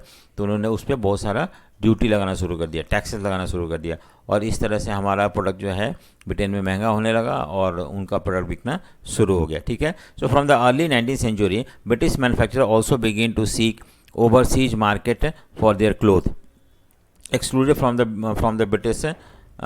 the British market by tariff barrier. Indian textile now faced stiff competition in other international market. If we look at the figure of export from India, we see a steady decline in the share of cotton textile. देखो क्या हुआ कि British ने तो खैर tariff लगा के अपना इंडियन प्रोडक्ट को वहाँ पे जाने से मना कर दिया, और दूसरी तरफ दूसरे मार्केट में उसे कंपटीशन उठाना पड़ता था बहुत ज़्यादा, और इसकी वजह से हम देखते हैं कि इंडिया का जो एक्सपोर्ट है स्पेशली कॉटन का वो डिक्लाइन होना शुरू हो गया from 30% around 1800 to 15%, and by 1815, ठीक है। तो ये कितना कम हो गया, 15 सालों में हम देखते हैं कि 15% एक्सपोर्ट जो है कम हो गया।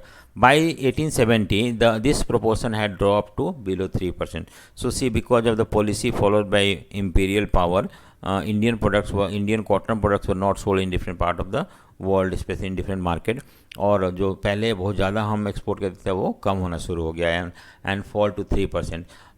What this did India export, India क्या एक्सपोर्ट करता था? Figure again tell us a dramatic story.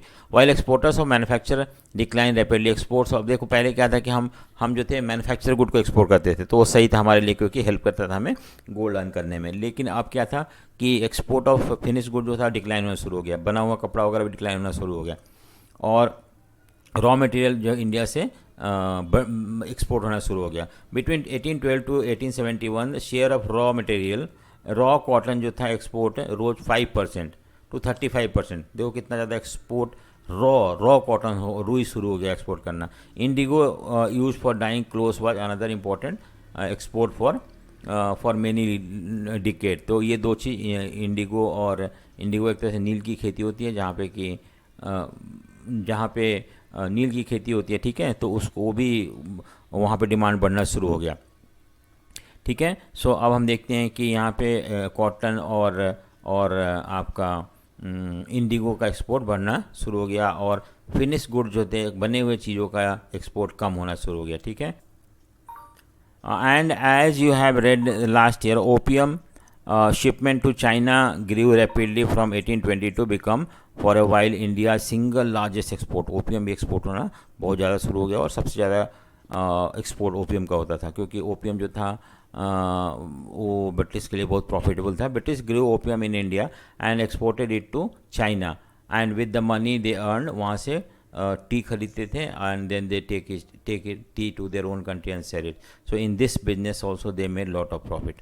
Over the 19th century British manufacturers flooded the Indian market. बाद में क्या हुआ कि हम देखते हैं इंडिया में बाहर का सामान मतलब ब्रिटेन का सामान बिकना शुरू हो गया हर मार्केटों में। Food grain and raw material exported from India to Britain and rest of the world increased. तो फूड ग्रेन जो था वो एक्सपोर्ट जो था from India to Britain and the rest of the world increase. हम ज़्यादा फूड एक्सपोर्ट करना शुरू कर दिए, रॉ मटेरियल एक्सपोर्ट करना शुरू कर दिए हम। But the value of British export to India was much higher than the value of British import from India. So thus the British had a trade surplus. Trade surplus मतलब होता है कि हम क्या करते थे, जो भी सामान मंगाते थे वो जो था नो डाउट, और जो सामान हम बेचते थे बेसिकली रॉ मटेरियल, हम बेचते थे बेसिकली अनफिनिश गुड, इंडिगो वगैरह। सो उसका प्राइजेज हमें कम मिलता था, वहाँ से जो सामान आता था उसका प्राइजेज ज़्यादा होता था। तो इवन हम ज़्यादा एक्सपोर्ट करते थे, फिर भी जब वैल्यू देखा जाता था दोनों ऑलमोस्ट इक्वल हो जाता था, या उनका ही ज़्यादा हो जाता, सरप्लस हो जाता था, ठीक है। So with the deficit of country, that is the with the country from which Britain was importing more than it was selling. So this is how the multi lateral settlement system work. It allowed one country deficit with another country settle surplus होता था। तो ये भी चीज़ हमें देखने को मिलता है कि इंडिया से एक्सपोर्ट ज़्यादा होता है, लेकिन पैसा का जो आना होता था वो कम होता था, और वो लोग इंडिया में कम एक्सपोर्ट करते थे उसके, और यहाँ से बहुत ज़्यादा पैसा लेके जाते थे, इतना ज़्यादा कि जो हमारे यहाँ आता था वो कम होता था, जाना ज़्यादा होता था, ठीक है। अब नेक्स्ट हम देखते हैं कि British trade surplus in India also help to pay so called home charges. अगर मान लो कि इंडिया में जो सरप्लस होता था ना, ट्रेड प्रॉफिटेबल था हमारे लिए, लेकिन वो पैसा जो था वहाँ पे होम चार्जेज, उस जिसमें प्राइवेट रेमिटेंस हो गया, home by British officials and the traders, interest payment on India's loan, तो ये सारी चीज़ जो था उसके लिए यूज होना शुरू हो गया, ठीक है।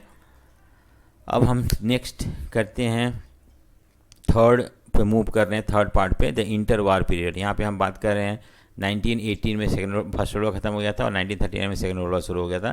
तो इन समय ऐसा क्या हुआ था, उसमें किस तरह का डेवलपमेंट या चेंज आया था इकोनॉमी में, ठीक है। सो हम इसको देखते हैं। नेक्स्ट है the third, the inter war economy. Inter war मतलब यहाँ पे फर्स्ट वर्ल्ड वॉर और सेकेंड वर्ल्ड वॉर के बीच का पीरियड में किस तरह से इकोनॉमी का ट्रांसफॉर्मेशन हुआ। The first world war 1914-1918 was mainly fought on Europe, but its impact was felt around the world. Notably for our concern in this chapter, it plugged the first half of the 20th century into a crisis that took over 3 decades to overcome. During this period, the world experienced widespread economic and political instability. Another catastrophic war. तो ये सारी चीज़ हम देखते हैं first और second world war के बीच में क्या हुआ था। सबसे पहले the war time transformation. So first world war as you know was for between two power block. Allies power जो था, जिसमें एलाइज पावर में कौन कौन था, आपका ब्रिटेन था, फ्रांस, रशिया और यूएसए बाद में ज्वाइन होता है। और on the opposite side central power कौन था इसके अंदर? Germany, Austria, Hungary and Ottoman Turkey था। So when the war began in August 1914, many government thought it was to be over by Christmas. तो अगस्त, सितंबर, अक्टूबर, नवंबर तक खत्म हो जाएगा, लेकिन ये 4 साल तक चलता रहा। First world war was a war like no other before.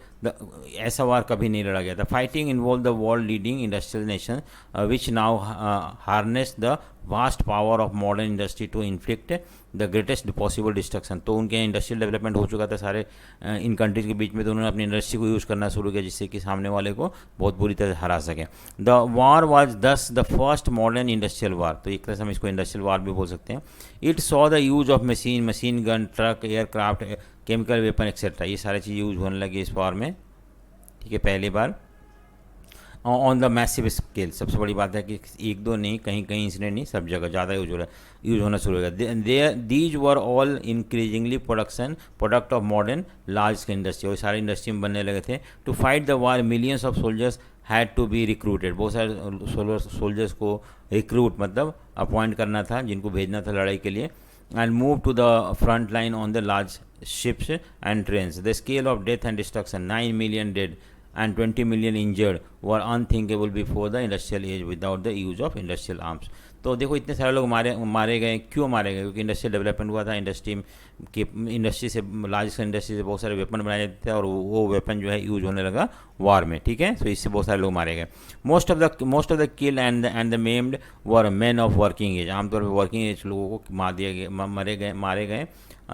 These deaths and injury reduce the able-bodied workforce in Europe. With a fewer number of workers within the family, household incomes decline after the war. अब क्या हुआ कि बहुत सारे लोग मारे गए, specially working class के लोग, तो इससे कम लोग काम करने वाले घर में रह गए और इससे घर का इनकम जो है गिरना शुरू हो गया। During the war industries were restructured to produce war related goods. Industry को ऐसे कन्वर्ट कर दिया जिससे कि वार से रिलेटेड गुड्स प्रोड्यूस करें।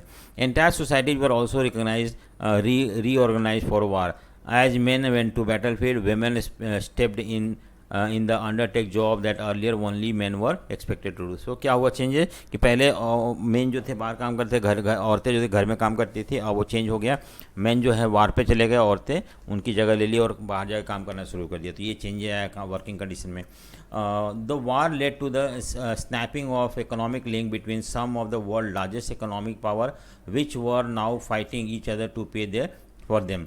अब था वार जो था इकोनॉमिक लिंक, वर्ल्ड में लार्जेस्ट इकोनॉमिक पावर जो था ब्रिटेन, फ्रांस वगैरह, इन सब चीज़ों को भी, इन सब कंट्रीज को भी परेशानी होना शुरू हो गया। So British borrow large sum of money from US bank as well as US public. तो ब्रिटिश ने लड़ाई लड़ने के लिए बहुत सारे लोन लिए यूएस के लोगों से या गवर्नमेंट से। Thus the war transform the US from being a international debtor to an international creditor. तो यूएस पहले कर्ज में डूबा हुआ था, अब वो एक तरह से क्रेडिटर बन गया, दूसरे कंट्री को लोन देना शुरू कर गया। तो ये चेंजेज हुआ। पहले ब्रिटेन जो था बहुत डेवलप और बहुत पैसा था, लेकिन अब वो डेटर बन गया।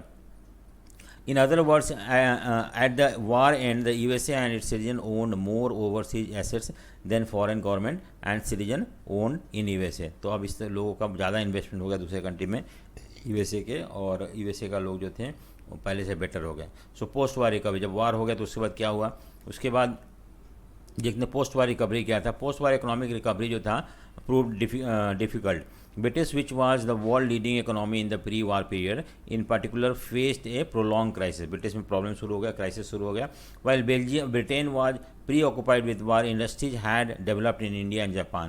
जब ब्रिटिश जो था पूरा बर्बाद हो गया, उनकी इंडस्ट्री वार में लग गए, तो इंडिया और जापान में बहुत सारे इंडस्ट्री डेवलप हुए। After the war Britain found it difficult to recapture its earlier position of dominance in Indian market. अब इंडिया में ऑलरेडी इंडस्ट्री डेवलप हो चुके थे उस समय, जबकि ब्रिटिश अपना इंडस्ट्रियल प्रोडक्ट इंडिया में नहीं बेच रहा था। तो अब दोबारा से चाहे कि इंडियन मार्केट को कैप्चर करना है, लेकिन अब नहीं कर पाए Indian market and to compete with the Japanese internationally. हाँ, so moreover to finance war expenditure British had borrowed liberally from the USA. This mean that at the end of the war British was burden with huge external debt. तो बहुत सारा कर्जा में भी Britain डूबा हुआ था वार के बाद। ये कंडीशन ब्रिटिश का खराब होने का सिग्नल था। The war had led to an economic boom. This is to a large increase in the demand, production and employment. तो अब ऐसा लगता वार जो था वार की वजह से बहुत ज़्यादा प्रोडक्शन शुरू हो गया था, एम्प्लॉयमेंट शुरू हो गया था और लार्ज स्केल प्रोडक्शन शुरू हो गया था, क्योंकि सब डिमांड थे इन सारी चीज़ों का। When the war boomed ended, production contracted and unemployed increase. अब जब वार खत्म हो गया, वार का जो डिमांड था वो खत्म हो गया, तो उस समय फिर से प्रोडक्शन कम हो गया और अनएम्प्लॉयमेंट शुरू हो गया। At the same time the government reduced blotted war expenditure to bring them into line with the peacetime revenue. This development led to huge job losses. अब क्या गवर्नमेंट ने जो खर्चा हुआ था उसको कम करने के लिए बहुत सारे लोगों को जॉब से निकाल दिया, तो जॉबलेस हो गए बहुत सारा। 1920 one of the every 5 British workers were out of work. Indeed anxiety and uncertainty about work become an enduring part of the post war scenario. तो ये भी एक था कि जॉब मिलेगा है तो कब छूट जाएगा, ये सब चीज़ लोगों के अंदर डर सा आना शुरू हो गया ब्रिटिश में। Many agricultural economy were also in crisis. देखो सिर्फ इंडस्ट्री नहीं, एग्रीकल्चर इंडस्ट्री भी क्राइसिस में था। कंसिडर द, सो हम यहाँ पे एग्रीकल्चर की बात कर रहे हैं। Consider the case of what wheat production. Before the war eastern Europe was a major supplier of wheat in the world market. Eastern Europe मतलब वो यूरोप जो रसिया से लगा हुआ है, वहाँ पे बहुत ज़्यादा वीट प्रोड्यूस होता था, वर्ल्ड मार्केट में सप्लाई करता था। When this supply was disturb during the war, wheat production in Canada, America and Australia expanded dramatically. देखो जब ईस्टर्न यूरोप में वार से प्रभावित होने लगा, तो दूसरे देशों में जैसे कनाडा हो गया, अमेरिका हो गया, वहाँ पे ऑस्ट्रेलिया में वीट का प्रोडक्शन बढ़ना शुरू हो गया। But once the war was over, the production of eastern European revived and created a glut in wheat output. अब जो क्या हुआ कि वार खत्म हो गया तो ईस्टर्न यूरोप फिर से वीट प्रोड्यूस करने लगे, और वहाँ भी ऑस्ट्रेलिया, कनाडा, अमेरिका में वीट प्रोडक्शन शुरू हो गया, तो बहुत ज़्यादा मार्केट में वीट सप्लाई होने लगा। इससे प्राइस गिर गए और इनकम कम होने लगा, और फार्मर जो थे बहुत ज़्यादा कर्ज में डूब गए। ठीक है, सो ये था। नेक्स्ट हम 3.3 rise of mass production and consumption, ये नेक्स्ट टॉपिक हमारा। In the USA recovery was quicker. US जल्दी रिकवर कर गया इन सारी सिचुएशन से। We have already seen how the war help boost the US economy. जब वार चला था उस समय डिमांड बढ़ने लगा सामानों का, और जो लोग वार में इन्वॉल्व थे वो उसको मीट नहीं कर पा रहे थे, तो यूरोप से अमेरिका से मंगाया जाता था, अमेरिका पैसा लगाने लगा, इससे अमेरिकन इकोनॉमी पहले से बेटर हो गया। After a short period of economic trouble in the years after the war, US economy resumed its strong growth in the 1920 में।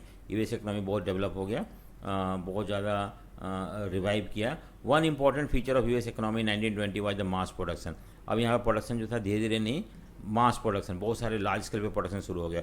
The move towards mass production had begun in the late 19th century, but by 1920 it became a characteristic feature of industrial production. तो अब सब सारे industry mass production शुरू कर दिए। A well-known pioneer of mass production was the car manufacturer Henry Ford motor जो था। So he adopted the assembly line production। मतलब assembly line production मतलब होता है कि ये चल रहा है यहाँ पे, और यहाँ से रॉ मटेरियल एंटर होता था, फिर थोड़ा बनता था, आगे और बनता था, फिर बनता था, फिर फाइनली बनते विद इन कुछ मिनट के बाद कार बन के यहाँ पे बाहर निकल आता था। तो इसको बोलते हैं असेंबली लाइन प्रोडक्शन। ठीक है, he adopted the assembly line of Chicago slaughter house in which the slaughters animals were picked apart by butchers as they came down to conveyors और to belt to this new car plant in Detroit. So Detroit में new Ford motor का plant लगाया गया, और वहाँ पे assembly line production होने लगा, बहुत ही हाईटेक प्रोडक्शन शुरू हो गया। He realise that the assembly line method would allow the faster and cheaper way of producing vehicle. इसको एडवांटेज था कि जल्दी भी बन जाता था और सस्ता भी पड़ता था।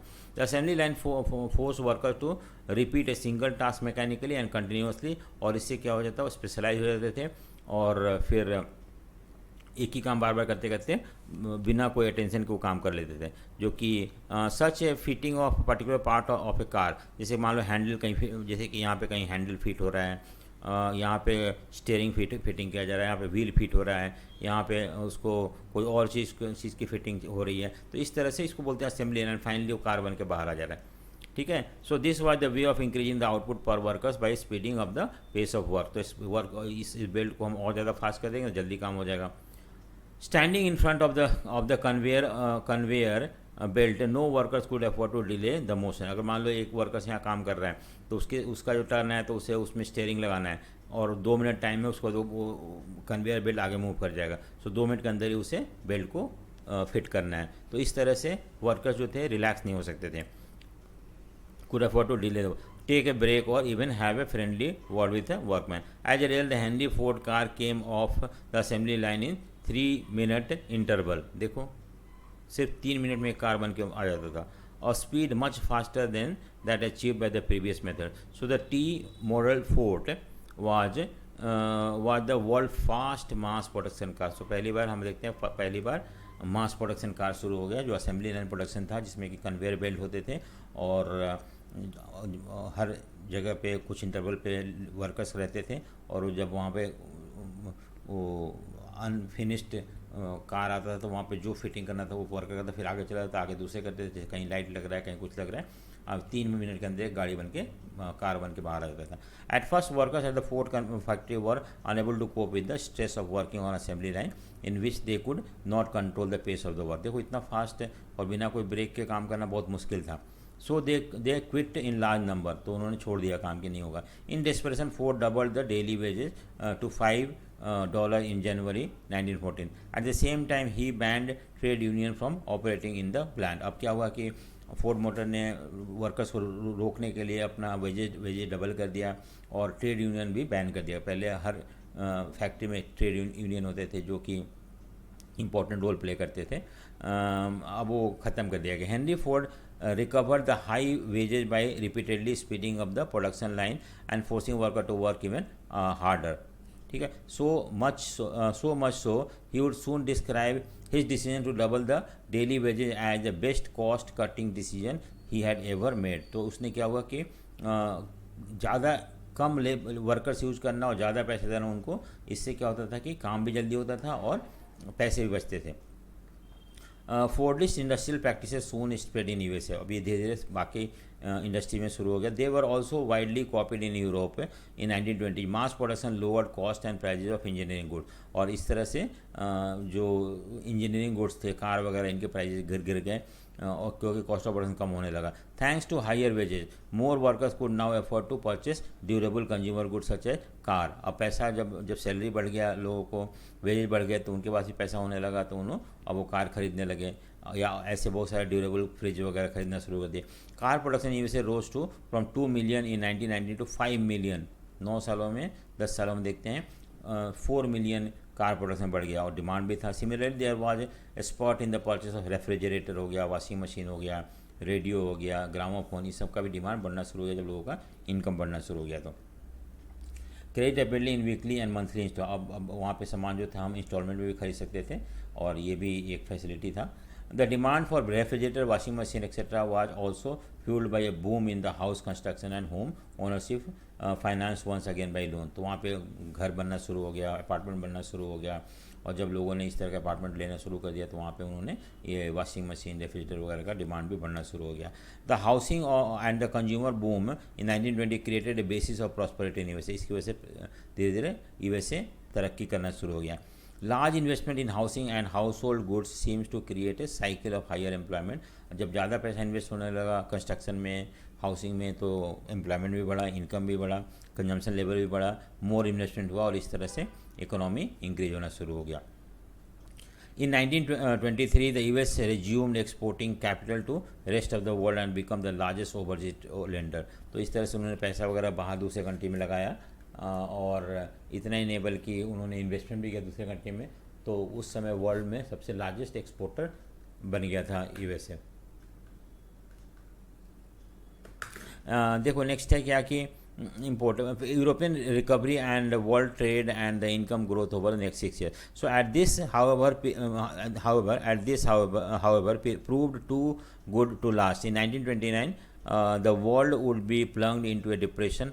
हम देखेंगे 1929 में किस तरह से ये सारा चीज़ बहुत समय तक नहीं चला, वर्ल्ड डिप्रेशन होना शुरू हो गया, ग्रेट डिप्रेशन जिसको बोलते हैं हम, और उसके बारे में हम समझेंगे.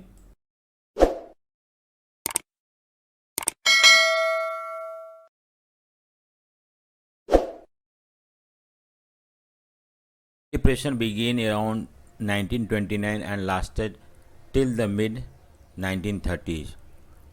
तो जो ग्रेट डिप्रेशन हमने देखा था कि यूएसए में शुरू हुआ था और इसमें अनएम्प्लॉयमेंट हो गया था बहुत ज़्यादा. बैंक जो थे वो सारे बंद हो गए थे, अनएम्प्लॉयमेंट शुरू हो गया था, जो गुड्स वगैरह थे वो बिकना बंद हो गया था, परचेसिंग पावर नहीं था लोगों के पास। तो ये जो सिचुएशन क्रिएट हुआ था यूएसए में, slowly spread to other part of the world, Europe and other part of the world, and this situation is known as great depression, जो कि 1929 से चला था एंड कंटिन्यू टिल 1930। ठीक है, सो हम देखते हैं great depression. During this period most part of the world experience catastrophic decline in production, क्योंकि मार्केट में सामान बिक ही नहीं रहा था तो प्रोडक्शन डिक्लाइन होना शुरू हो गया। उसके बाद जो लोग काम कर रहे थे वो अनएम्प्लॉयड हो गए, इनकम डिक्लाइन होना शुरू हो गया, एंड ट्रेड भी धीरे धीरे गिरना शुरू हो गया। So the exact timing and impact of the depression varied across countries, but in general agriculture region and communities were the worst affected. So वैसे तो कहीं ज़्यादा इसका इम्पैक्ट था, कहीं कम पे तो कम था, लेकिन एग्रीकल्चर एरिया में जहाँ पे कि ज़्यादातर लोग खेती बाड़ी करते थे, वहाँ पे हम देखते हैं कि इसका इफेक्ट बहुत ज़्यादा पड़ता है, और जो लोग इस एग्रीकल्चर पे डिपेंडेंट थे उनको ज़्यादा इफेक्ट होता है। This was because of the fall in the agriculture price were greater and more prolong than the prices in the industry goods. तो जो एग्रीकल्चर प्राइजेस थे ना, वीट राइस वगैरह का, इसका जो प्राइस है बहुत गिर गए थे, और इस तरह से फार्मरों का कंडीशन ख़राब हो गया था as compare to that of the industrial goods. ठीक है, the depression was caused by a combination of several factor. तो अभी क्या क्यों हुआ था, सबसे पहली बात है कि why did this Great Depression take place, नहीं। So we have already seen how fragile the post war world economy was. Fragile मतलब वीक था। जो फर्स्ट वर्ल्ड वार के बाद जो इकोनॉमी थे यूरोप के, बहुत ज़्यादा वीक हो गया था। फर्स्ट एग्रीकल्चर, तो पहला क्या है कि देखो यहाँ पे देखते हैं, पहला agriculture overproduction remained a problem. Agriculture में बहुत ज़्यादा प्रोडक्शन हो गया और वो गुड्स जो वीट वगैरह राइस वगैरह जो है बिके नहीं। This was made worse by falling agriculture price. अब जो प्रोडक्शन ज़्यादा होने से सप्लाई ज़्यादा हो जाता है मार्केट में, जब सप्लाई ज़्यादा होता है तो उसका प्राइस गिरना शुरू होता है। So as a result of that farmer को जो whatever money they spend on producing crops, वो भी उनको नहीं मिल पाया। As prices slumped and agriculture income decline, farmer try to expand production and bring a larger volume of produce to the market to maintain their overall income. अब क्या हुआ कि जैसे जैसे प्राइस गिरने लगा, फार्मर ने सोचा ज़्यादा बेच के कम से कम कुछ तो पैसा अर्न करें। इससे जो होता है मार्केट में बहुत ज़्यादा सप्लाई हो गया एंड प्राइजेज जो होगा वो लो होना शुरू हो गया। ठीक है, प्राइजेज जो है लो होना शुरू हो गया। So farm produce rotted for a lack of buyers, और कोई खरीदने वाला था नहीं, तो इस तरह से जो फार्म के प्रोड्यूस थे वो मतलब ख़राब होना शुरू हो गया। तो ये एक पहला कारण था। दूसरा कारण ये था कि in the mid 1920 many countries financed their investment through loan from the US, while it was often extremely easy to raise loan in the USA when the going was good. US overseas lender panicked at the first sign of trouble. In the first half of 1928, US overseas loan amounted to over $1 billion. A year later, it was one quarter of that amount. Countries that depended crucially on US loan now faced an acute crisis. देखो, जो वार वगैरह हुआ था या वार से recover करने का जो प्रोसेस था यूरोपियन कंट्री में, वो सारे यूएस के लोन के ऊपर डिपेंड कर रहा था। और 28 हम देखते हैं कि 1928 में यूएस का जो ओवरसीज लोन था $1 बिलियन था। A year later it was one quarter of that amount. Countries that depended crucially on US loan now faced an acute crisis. देखो क्या हुआ कि पहले था यूएस लोन देता था यूरोपियन कंट्री को, और उस लोन के बेसिस पे यूरोप की इकोनॉमी जो था वो चल रहा था. लेकिन क्या हुआ कि ये यूएस में ग्रेट डिप्रेशन का इम्पैक्ट देखने की वजह से क्या होता है कि लोन जो था अब कम होने लगता है, और ये 1 क्वार्टर चला जाता है. यानी कि अगर मान लो पहले 1 मिलियन था तो अभी it come down to 1 quarter, 1/4 of 1.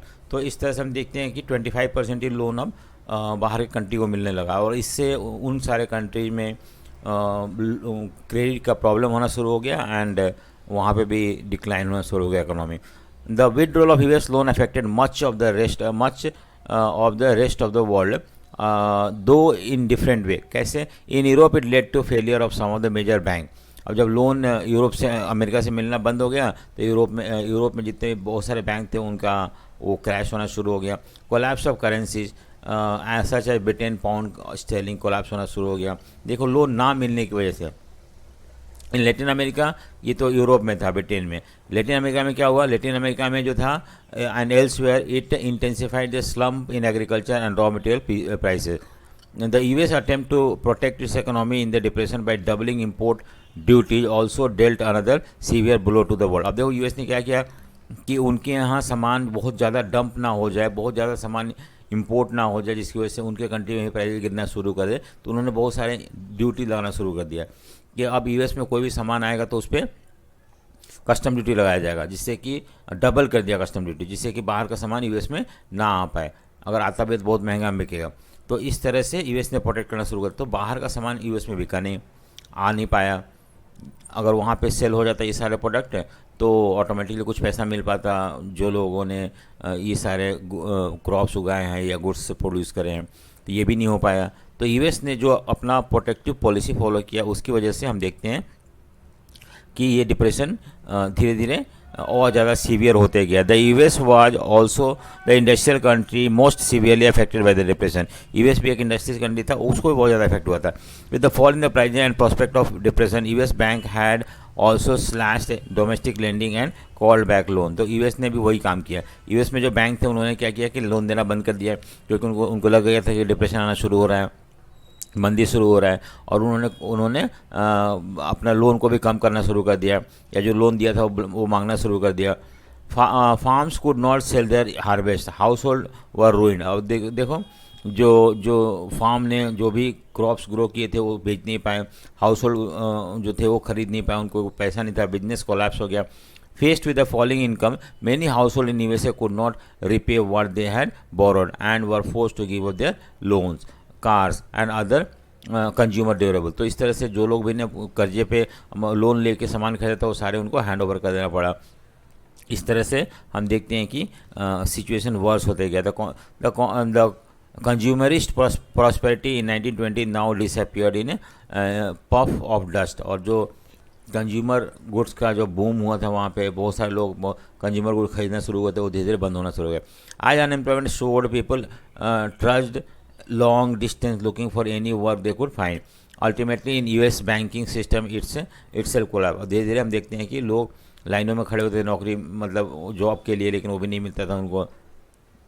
Banking system collapse हो गया। Unable to recover investment, collect loans and repay depositors, thousands of bank went bankrupt and were forced to close. बहुत सारे बैंक बंद हो गए, वो लोग अपना पैसा रिकवर नहीं कर पाए, जो लोगों ने डिपॉजिट किया उसको पैसा नहीं दे पाए।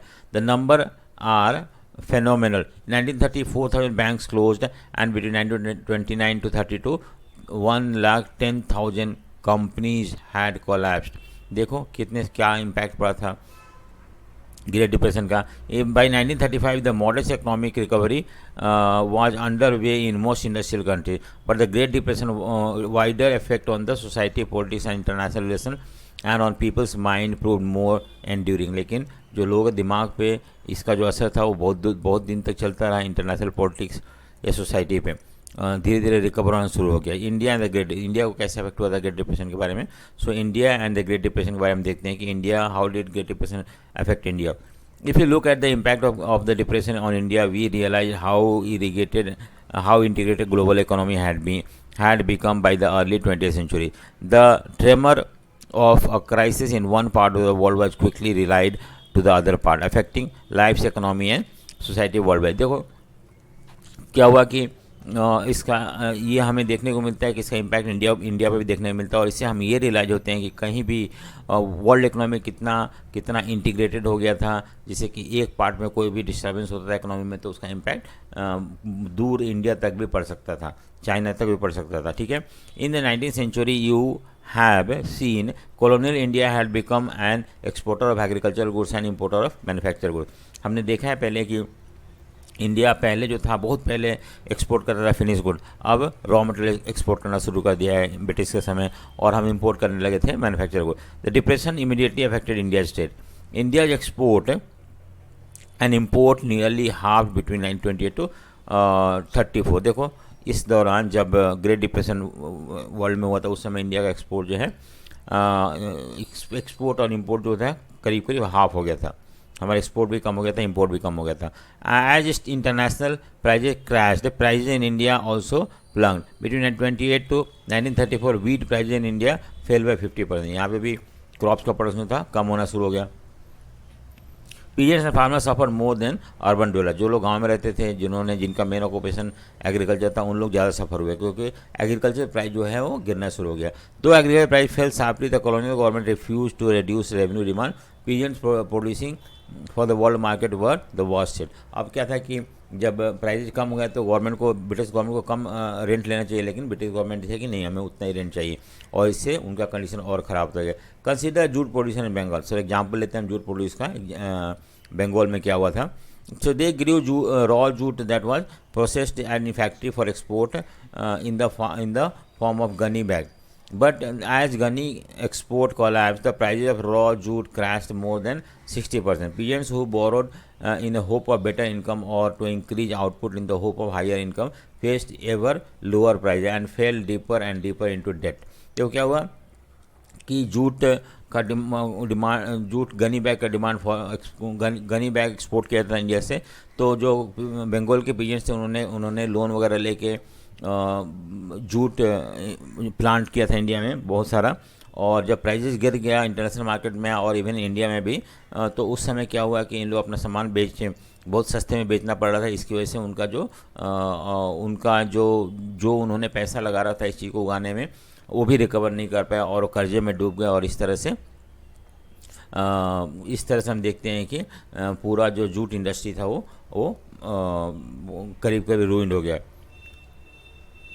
Across India peasants indebtedness increase, और धीरे धीरे ये चीज़ बाकी सारी चीज़ों में देखने को मिलता है इसी तरह का कि लोन लिया गया था, और ये होप जैसे कि जब एक बार उग जाएगा तो हम बेच देंगे, लेकिन मार्केट में प्राइस गिरने की वजह से वो लोग उस रेट पे बेच नहीं पाए, बहुत सस्ते में बेचना पड़ा, इससे कर्ज बढ़ते गया बाकी सारे प्रोडक्शन यूनिट में। They used up their saving, mortgage land and sold whatever jewellery और precious metal they had to meet their expenses, और अपने खर्चे के लिए लोन तो मिल नहीं रहा था उन्हें कि पहला लोन नहीं चुका रहे, तो उन्होंने अपने लैंड को मॉर्गेज किया, सेविंग जो था वो भी यूटिलाइज कर दिया, उन्होंने ज्वेलरी बेच दिया, प्रेशियस मेटल वगैरह बेच दिया, जिससे कि वो अपने खर्चा को मीट कर सके।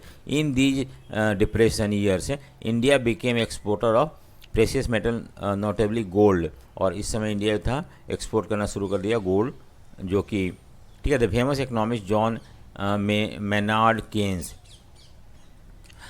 Thought that Indian gold export promoted global economic recovery. तो केन्स का क्या मानना है कि इंडिया ने जो गोल्ड एक्सपोर्ट करना शुरू किया उससे इकोनॉमी रिकवर होना वर्ल्ड में। They certainly helped speed up British recovery but did little for the Indian peasants. तो इससे ब्रिटिश का जो रिकवरी था वो तो होना शुरू हो गया ब्रिटेन में इंडिया का गोल्ड एक्सपोर्ट से, लेकिन इंडियन पीजेंट्स को कोई फायदा नहीं हुआ। Rural India was thus seething with unrest when Mahatma Gandhi launch the civil disobedience movement at the height of the depression in 1931। जब गांधी जी ने इंडिया में ग्रेट डिप्रेशन शुरू किया, महात्मा गांधी ने नॉन कॉपरेशन मूवमेंट और सिविल डिसोबीडियंस मूवमेंट शुरू किया, उस समय रूरल इंडिया जो था बहुत परेशान था, और उन लोगों ने सोचा कि अगर हम गांधी को सपोर्ट करते शायद हमारा कंडीशन ठीक हो जाएगा। The depression prove less grim for urban India, और मतलब शहरों में उतना ज़्यादा इसका इम्पैक्ट देखने नहीं मिलता, बिकॉज ऑफ फॉलिंग प्राइजेस। दो विद फिक्स्ड इनकम से town dwellers, land owners who received rent and middle class salaried employer now found themselves better off। ये इनकी कंडीशन ठीक हो गई क्योंकि इनका तो फिक्स सैलरी था, और जो लोग नौकरी करते थे उनको फिक्स सैलरी मिलता था, या जो रेंट वगैरह जिसको मिलता था, और इससे क्या हुआ कि प्राइस गिरने से अब वही पैसा उनको ज़्यादा प्रोडक्ट खरीदने को मिलता था, तो इससे there condition improved. Industrial investment also grew as the government extended tariff protection to industries under the pressure of nationalist opinion। अब क्या हुआ कि हमने अपने जिसे बाहर से सामान इंडिया में आकर ना बिकने लगे, इसकी वजह से टैरिफ इम्पोज कर दिया गया बाहर के सामानों पे, और इस तरह से इंडिया में इंडस्ट्रीज़ ने भी इन्वेस्ट किया इंडस्ट्री में, जिससे कि ज़्यादा प्रोड्यूस करके बेच सके अपने कंट्री में। तो हम देखते हैं कि गाँव पे इसका असर कम पड़ा था, और in fact industries or those who lived in the cities and towns, their condition become better off। rebuilding a world economy, the post war era, ठीक है, एक फोर्थ टॉपिक है ये। तो हम देखते हैं इसमें क्या हुआ कि हम किस तरह से सेकेंड वर्ल्ड वार के बाद इकोनॉमी को हमने आई मीन फर्स्ट वर्ल्ड वार के बाद इकोनॉमी को किस तरह से हमने रिकवर किया, रीबिल्ड किया. The second world war broke out a mere 2 decade after the end of first world war. So 1919 first world वार हुआ था और ये जो सेकेंड वर्ल्ड वार जो था 1939 से 1945 तक चला था सेकेंड वर्ल्ड वार. तो शुरू हो गया. It was fought between the axis power. दो कौन से थे? एक्सिस पावर थे जिसमें और एलाइज पावर थे. एक्सिस पावर में जर्मनी, जापान और इटली था और इधर ब्रिटेन, फ्रांस और सोवियत यूनियन, और बाद में यूएस भी आके ज्वाइन करता है. तो इससे ये दो ग्रुप में हुआ था एक्सिस एलाइज पावर में. It was a war waged for 6 years on many front in many places and over land, sea and air. तो ये जो था लैंड पे भी, सी पे भी, एयर पे भी हुआ था. बहुत सारे कंट्री में हुआ था, बहुत सारे फ्रंट पे लड़ा गया था. Once again death and destruction was enormous. लेकिन फिर भी इस वार में हम देखते हैं बहुत सारे लोग मारे गए थे, बहुत सारा डिस्ट्रक्शन हुआ था. At least 60 million people and 3% of the world 1939 population are believe to have been killed. देखो कितने सारे लोग मारे, 60 million पीपल मारे गए थे और 3% ऑफ वर्ल्ड पॉपुलेशन जो थे वो मर गए थे. सो डायरेक्टली और indirectly as a result of the war millions were injured. और जो घायल जो थे ये तो खैर millions of people more than this also affected by second world war. Unlike the earlier war, most of these deaths took place outside the battlefield. Many more civilians than soldiers died from war-related causes. तो इसमें ज़्यादातर लोग जो मारे गए वो soldier नहीं थे, उससे ज़्यादा कहीं सोल्जर के ज़्यादा कहीं लोग मारे गए. हाँ, vast part of the Europe and Asia were devastated and several cities were destroyed by aerial bombardment और relentless artillery attack. The war caused an immense amount of economic devastation, social disruption, reconstruction promised to be a long and difficult. तो इस तरह से पूरा economy world का बर्बाद हो गया था. यूरोप का शहर बर्बाद हो गए थे एरियल बम्बार्डिंग की वजह से, और फिर उन कंट्रीज में इकोनॉमी भी कम्प्लीटली शैटर्ड हो गया था. तो इसको रिकन्स्ट्रक्ट करना एक बहुत ही लंबा और टीडियस प्रोसेस था. ठीक है. सो द 2 क्रूशियल इन्फ्लुएंसेस से post world war reconstruction. First was the US emergence as a dominant economic, political and military power in the western world. देखो अब क्या था कि एक चीज़ तो हुआ कि यूएसए जो था आफ्टर सेकेंड वर्ल्ड वार जो था एक तरह से powerful emerged as a powerful country, emerged as powerful country. ठीक है. किस तरह का power? Political power, economic power, military power, सारे फील्ड में यूएसए जो था वेस्टर्न वर्ल्ड में एक पावरफुल कंट्री उभर के आया. Second world war was the dominance of Soviet union. और दूसरी तरफ हम देखते हैं कि यूएसएसआर या रशिया या सोवियत यूनियन जो था ये भी एक तरह से another important powerful country develop हुआ. और ये जो था कैपिटलिस्ट सिस्टम फॉलो करता था, और ये जो था सोशलिस्ट मतलब everything belong to government dominate करता था सब कुछ, और कैपिटलिस्ट में private sector is given more importance. तो इस तरह से वर्ल्ड जो है 2 पार्ट में बढ़ जाता है. It has made huge sacrifices to defeat Nazi Germany and transform itself from the backward agriculture country into a world power during the very years when the capitalist world was trapped in the great depression. तो हम देखते हैं कि Soviet Union या Germany USSR या Russia ने क्या किया था कि जब वर्ल्ड में कैपिटलिज्म या ग्रेट डिप्रेशन चल रहा था. ग्रेट डिप्रेशन आपको याद रखना कि ये एक कैपिटलिस्ट सिस्टम का देन है. तो उसमें क्या हुआ कि जब पूरा कैपिटलिस्ट वर्ल्ड बर्बाद होता उस समय यूएसआर जो था अपना इकोनॉमी को स्ट्रेंथन कर रहा था और अपने इकोनॉमी को स्प्रेड भी कर रहा था. ठीक है. तो post war settlement and the Bretton Woods institution. तो ब्रिटेन वुड इंस्टीट्यूशन के बारे में हम यहाँ पे समझते हैं क्या था ये, ऐसा कौन सा इंस्टीट्यूशन सेटअप किया गया था, क्या इसका ऑब्जेक्टिव था, और how far it affected the world. So economist and politician ड्रीव 2 key lessons from the interwar economic experience. First, industrial society based on mass production can not sustain without mass consumption. देखो जो पहला था कि इतना बड़ा industrial society जो है या कैपिटलिस्ट सिस्टम है वो जो कि बेस्ड है मास प्रोडक्शन पे. इंडस्ट्रियल सोसाइटी में ज़्यादा सामान बनाया जाता है, प्रोड्यूस किया जाता है, और जब तक ये सामान जो प्रोड्यूस किया हुआ सामान है जब तक कंज्यूम नहीं करते हैं लोग तो इकोनॉमी सर्वाइव नहीं कर सकता. वही ग्रेट डिप्रेशन के समय हुआ कि प्रोड्यूस तो हुआ लेकिन कंज्यूम नहीं हो पाया क्योंकि लोगों का परचेसिंग पावर कम था. But to ensure mass consumption there was a need to high and stable income. So अगर मान लो कि लोग इस सब कंज्यूम करते इनकम होना जरूरी है तभी तो लोग कंज्यूम करेंगे. income could not be stable if employments were unstable. The stable income also require steady full employment. तो हम चाहते हैं कि ये तभी लोगों के पास इनकम स्टेबल हो जबकि इकोनॉमी में फुल एम्प्लॉयमेंट होगा, और इसलिए फुल एम्प्लॉयमेंट बहुत ज़रूरी है जिससे कि जो सामान बनता है वो बिक जाए, ठीक है. But the market alone could not guarantee full employment. Therefore government would have to step in to minimize fluctuation of prices, output and employment. देखो, तो गवर्नमेंट को डिसाइड करना है कि प्राइजेज बढ़े घटे ना ज़्यादा, आउटपुट ज़्यादा फ्लक्चुएट ना हो, बढ़े घटे, और तीसरा जो है ठीक है. सो इस तरह से हम देखते हैं कि प्राइज एम्प्लॉयमेंट कम ना हो, एम्प्लॉयमेंट लोगों को मिले. Economic stability could be ensure only through the intervention of government. तो ये सोचा जाने लगा उस समय. द सेकेंड लेसन जो हमने ये सीखा था कि country economic link with the outside world, कि कोई भी कंट्री इकोनॉमी दूसरे कंट्री इकोनॉमी से लिंक है. अगर ऐसा नहीं होता तो शायद ग्रेट डिप्रेशन का इम्पैक्ट इंडिया पे नहीं पड़ता.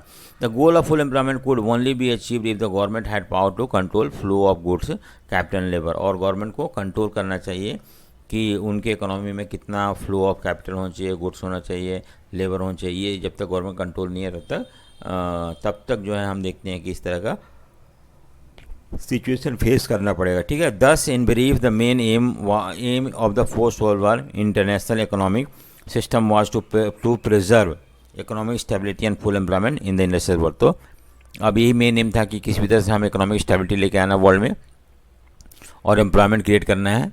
So it's framework was agreed upon at the United nation monetary and financial conference held in July 1944 at the Bretton would. Britain would एक जगह है न्यू हेमिस्फीयर में, यूएसए में, और वहाँ पे एक वर्ल्ड के इम्पॉर्टेंट आई मीन सो वहाँ पे एक कॉन्फ्रेंस हुआ था, ठीक है. So Bretton Woods conference establish the International Monetary Fund. ये कॉन्फ्रेंस कहाँ पे हुआ था? ब्रिटेन वुड में हुआ था, जो यूएसए में था. और वहाँ पे ये डिसाइड किया कि हम लोग दो इंटरनेशनल इंस्टीट्यूशन फॉर्म करेंगे, और एक का नाम है IBRD एंड जिसको हम वर्ल्ड बैंक बोलते हैं, और दूसरा IMF. तो ये दो सेटअप हुआ, और इसी को बोलते हैं ब्रिटेन वुड इंस्टीट्यूशन और some time Bretton Woods twins. The post war international economic system is also often describe as the Bretton Woods to the, उसको हम बोलते हैं ब्रिटेन वुड, ठीक है, Bretton Woods system. So IMF and world bank commence financial operation 1947 में हुआ था.